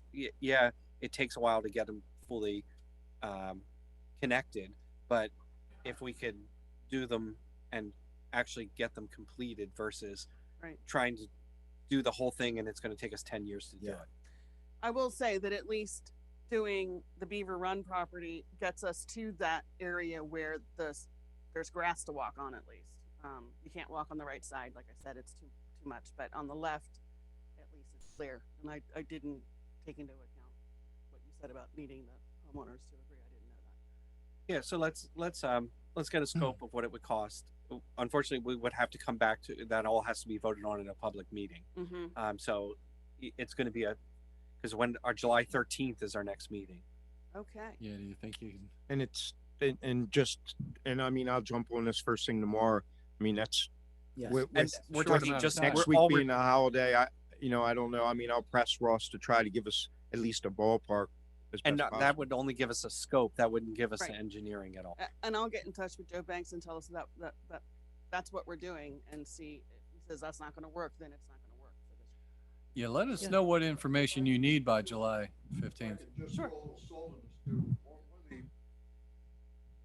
One of the thoughts that I had was, what if we, instead of doing the end run following Lloyd Avenue around past the park and ride, would it be possible to cut into the cornfield and go right up to that other side? Who owns the cornfield? A developer. Yeah. And that's, I know, you know, a couple of years ago, for instance, there was a rumor there was going to be a big development put in there. So I would assume that no. there's going to be a sidewalk. Just a thought. Yeah, it's a good thought. But again, it's really more every PennDOT option that I've seen for their Route 30 Interchange, bypass yeah. interchange changes And the road. are turning Geo Carlson through the cornfield up to meet at Rock Raymond. So, you know, I wouldn't spend any money anywhere that it's probably going to get ripped up. But that was a good idea. But yeah, the owner of that property, he wouldn't give you anything. Believe me. And I have to say, I'm willing to do anything to help the process move Yeah. along. So Let's get a scope of what Yeah. it would cost, and because that's an unbudgeted item that we don't have budgeted this year, and let's see what it costs and see where we can go from there. You know, once we get those numbers, we can give you a better answer. okay. And could you also send me over Joe's number? I have that other Joe. I'm not sure if I need to talk to the. Yeah, everything's in the book, but yes. I will. Okay, yeah, do thanks. that. I appreciate that. Yes, thank you. All right. Commissioners, well, you put it down. Oh, we have a hand raised or no? We did. It went up and down a couple times. Okay. We It's do have not up. Tony. Tony raised his It's not hand. up right now. All right. Come on up, Tony.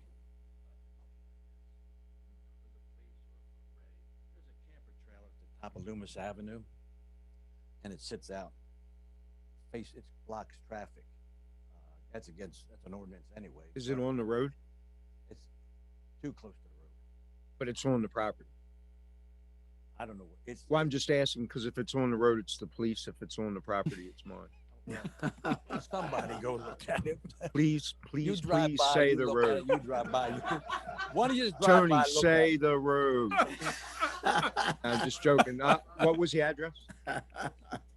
Right there, top of You don't Loomis even Avenue. know that? No, I'm just joking. Loomis Avenue. Top of Loomis Avenue. That's all. I guess Yeah. the guy has a grass cutting business. Some of his people might stay there. And you say it's a trailer? It's a camper. It's a camper, Big okay. camper. Big Yeah. camper. All right. And- Yeah, I have somebody look at it. All right, thanks, Ray. And one other thing, I do agree with Mrs. Steele here. Coming down a Barley Sheep, it should be some kind of guardrail to protect those people, because if it gets icy there, those cars go right into that stone. Even if you put a wooden one so it looks historical. You're historical, Tony. Anyway, yeah, that's all. But it is as far as that is very unsafe. Yeah. Thank you. All right. Thanks. Thanks, Tony. Yeah, yep, I'm saying it. Yes, go ahead. I know we have, Tony, you were gonna talk to, yeah, Ms. Steele, please. Just have a few more. And it's staying 9 o'clock, so I mean, it's not getting late at all. I just Time rea- I- stands still I here. realized that because I kept looking at that clock and it kept saying about late, and I looked at my watch. Mhm. So your township does not needs to correct its clock, or else you can have people here forever.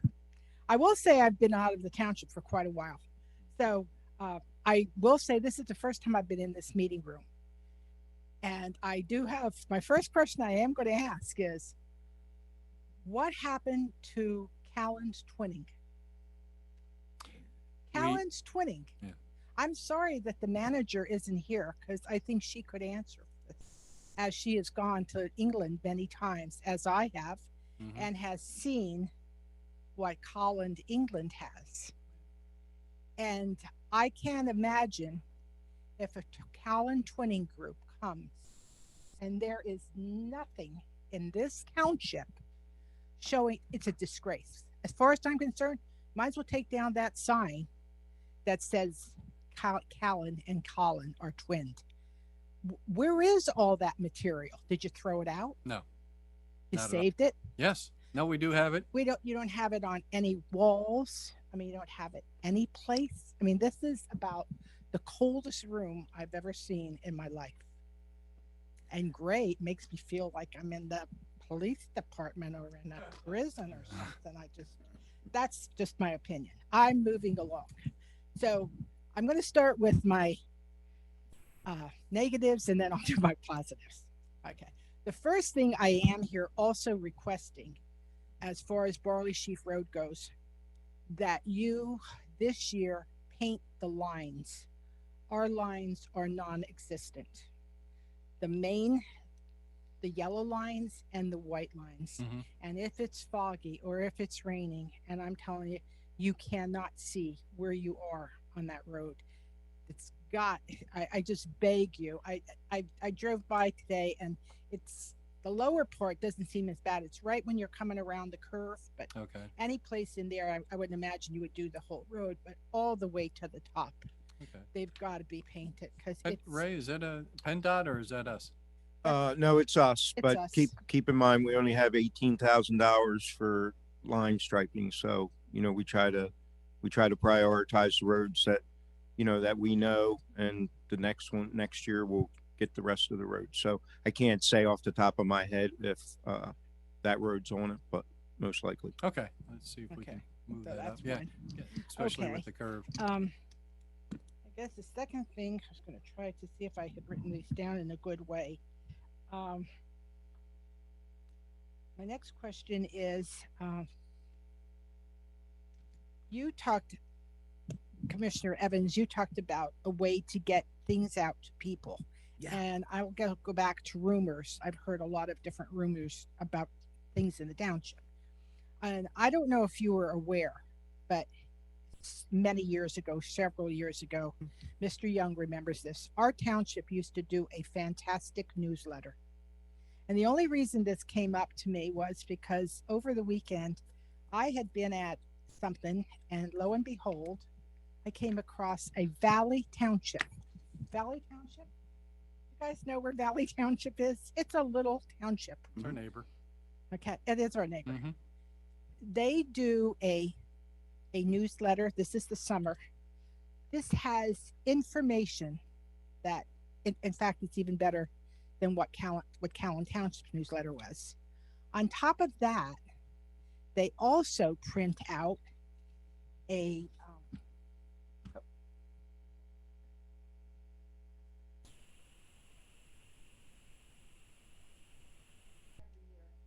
one about leaf collection. This is what the town. This is what we get. Mrs. Steele, there's a monthly newsletter online. Okay, but you know what I'm going to say for that, and I know you're going to say I'm old because you've said that before. There are many people. I don't think I've called you old. Yes, you've done. Yes, you have. Believe me, you have. I remember this. They also do a printout that you can pick up. I don't know if it's mailed or not, but you could pick it up. So when you talk about this golf outing, the other thing I find very interesting, a lot of people that I still do know in the township seem to come to me and ask me questions, which I tell them I do not know the answer. Go to the township. But the one I did like in here, here's a list of township events that come. These come right to their door, so people can read them. Okay, but the one I did like was developments in Valley Township. Now, you brought up the question about those apartments on Lincoln Highway. Everyone really would like to know who are going to live there, how people are going to go in and out, what the traffic's going to be like. But no one really knows. So this person tells this little bit of a story, that person. I just learned tonight more about it than I have known about the people that are going to live in those apartments. How do you get the word out to your residents? People would like to know. People would like to know about new businesses. Oh yeah, they would. You know what else they used to do, Mr. Evans? They used to highlight when the police department got new police officers. They would do a write-up about those police officers. They would have their pictures in. They had things like that. If someone had done a good job we would honor a volunteer. If you had a new employee, you have a new finance director. It's the first time I've ever seen Miss Swan. I don't know anything about her, but this could be such a good tool. And I don't know why it was ever it just left the township. So we continued it, and we do it monthly online and on Facebook, and we have printouts here in the building.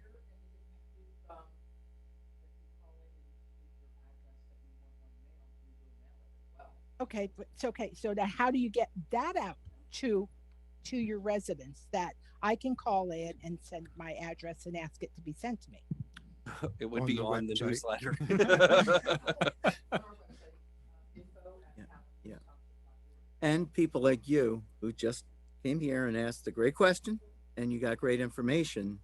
Now you can carry that out there. But that's not my job. That's not my Ms. job. Steele? I'm just a resident. My job is to get as much information out and to do as much for the people as I can. And I do something on my Facebook page just to make sure we stay ahead of anything. I don't check your Facebook page. I'm sure you don't, but I'll tell you something else. I was talking about getting to the press when I was talking about it, which we did do last summer. We got 3 articles out there on Spackman Farm. So you're right. We need more of that stuff. We need to get better communication out there, but we're not doing something wrong here. So. Okay. Okay. Yeah, Chris. I'll go along with your opinion. Okay. It is my opinion. Yeah, Chris just wanted to add a comment to this. Yeah. No. Yeah.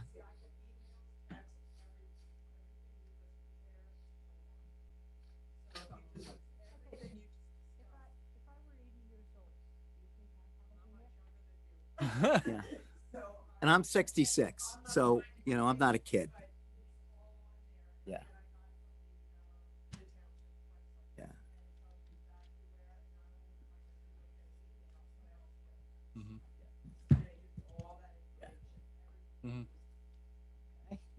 The next question I have is, I guess, for the chief. I'd like to ask, where is the presence of our police cars? Like, I never see police cars in the township. Like, do they patrol anymore? Yeah, I see a lot of them. So they're out patrolling.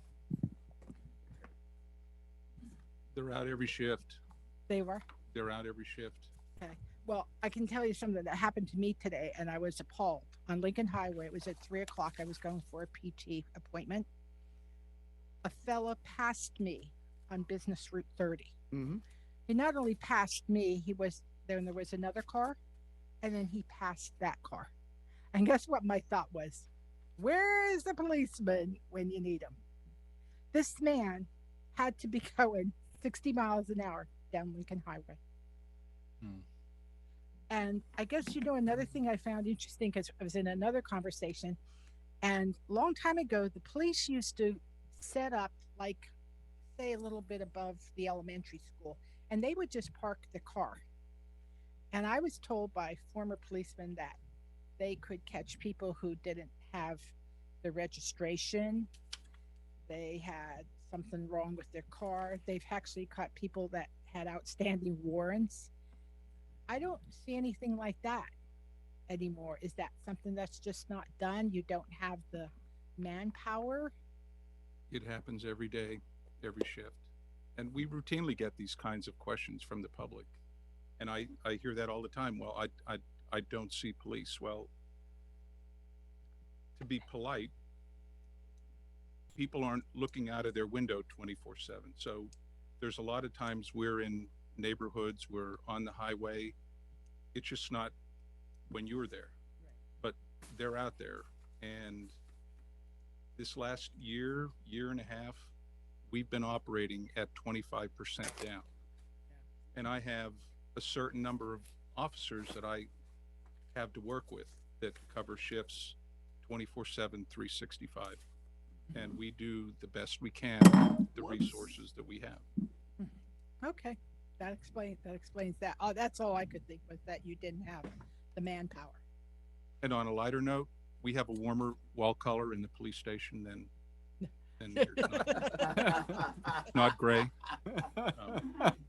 And I guess the pros to it is, I would say, in regard to the bridge, I think whose ever idea it was to do the stone, I think that was wonderful, because it kind of goes with Chester County, the historic theme, and I think it's a great job. I will say the company that worked on Barley Sheaf Road, they were a really very nice people, as far as they were there for a long time, and with traffic and the things they did and how they took care of things, they were very, very good with that. So I'll just add one thing. The majority of my patrol unit, with the exception of one officer currently, has less than a year and a half on the job. I can't keep them inside the building. It's not like we have an older force anymore where as you get closer to retirement, you are kind of looking out for yourself. They are out and about 24/7. Oh, great.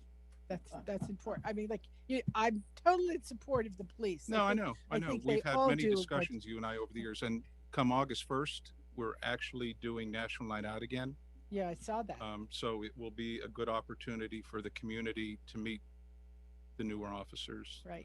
And we hadn't done it for a few years because of the pandemic, but before that, 4 years running, we won national awards.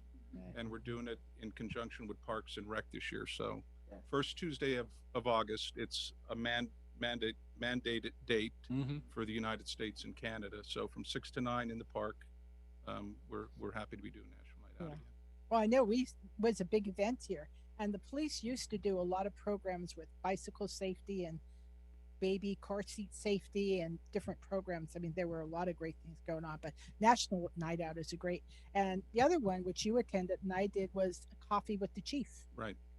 That's another real neat idea. I went to one and the chief was there, where they had it at Holy Rosary Church, and they invited all the chiefs from all the townships just to come and talk to people, just in general. And it was very informative, and it was just nothing professional. It was just, you could go up to the chief and ask a question, and met other chief of police from other townships, and that was really good.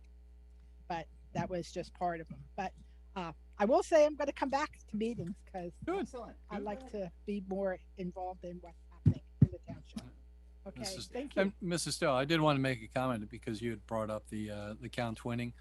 I've been speaking with Patty DeFrosia. We do have everything that was on that back wall back in store, almost everything. But the reason why we took everything down in the room is to get it painted, cleaned up, new floors and whatnot. So that's the original reason. Patty DeFrosia and some of the other historical folks, we want to be able to represent most of the items that we had. So that will take place. I just don't want you to think that we're scrapping everything, because there's so much history. I actually went over to England. I took a cruise, ended up in Southampton, went over to Count England, visited some folks there. And I was amazed when I walked into that museum, the historical, there's Cowan Township, it's just hanging right there. They have so much representation, They do. but 3,000 miles Because we've away. been Doing that for so many years. Yeah, I was it's- on that committee for years. It's beautiful. It's beautiful to walk in there and you're just home, just the information alone. So that Chief's uniform in there, yes. all those things. Yeah, so yeah, we definitely want to have them represented here. Of course, every couple years, we go back and forth with them. Thank you. Yep, sure. Thank you. Right, any other public comment? You do online, sir. Oh, we do? Yes. Who do we have? It's not online.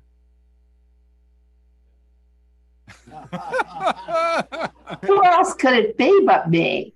Hilaria, Hey, Hilaria, we need to meet, kiddo. Oh my God, you guys must live in dire fear that Hilaria Steele and Cheryl Spalding will get to know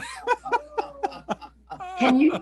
Can you even begin to imagine a more horrific combination from your perspective? Hilaria, we need to know each other. Oh, boy. I don't know how to reach you, but they know how to reach me.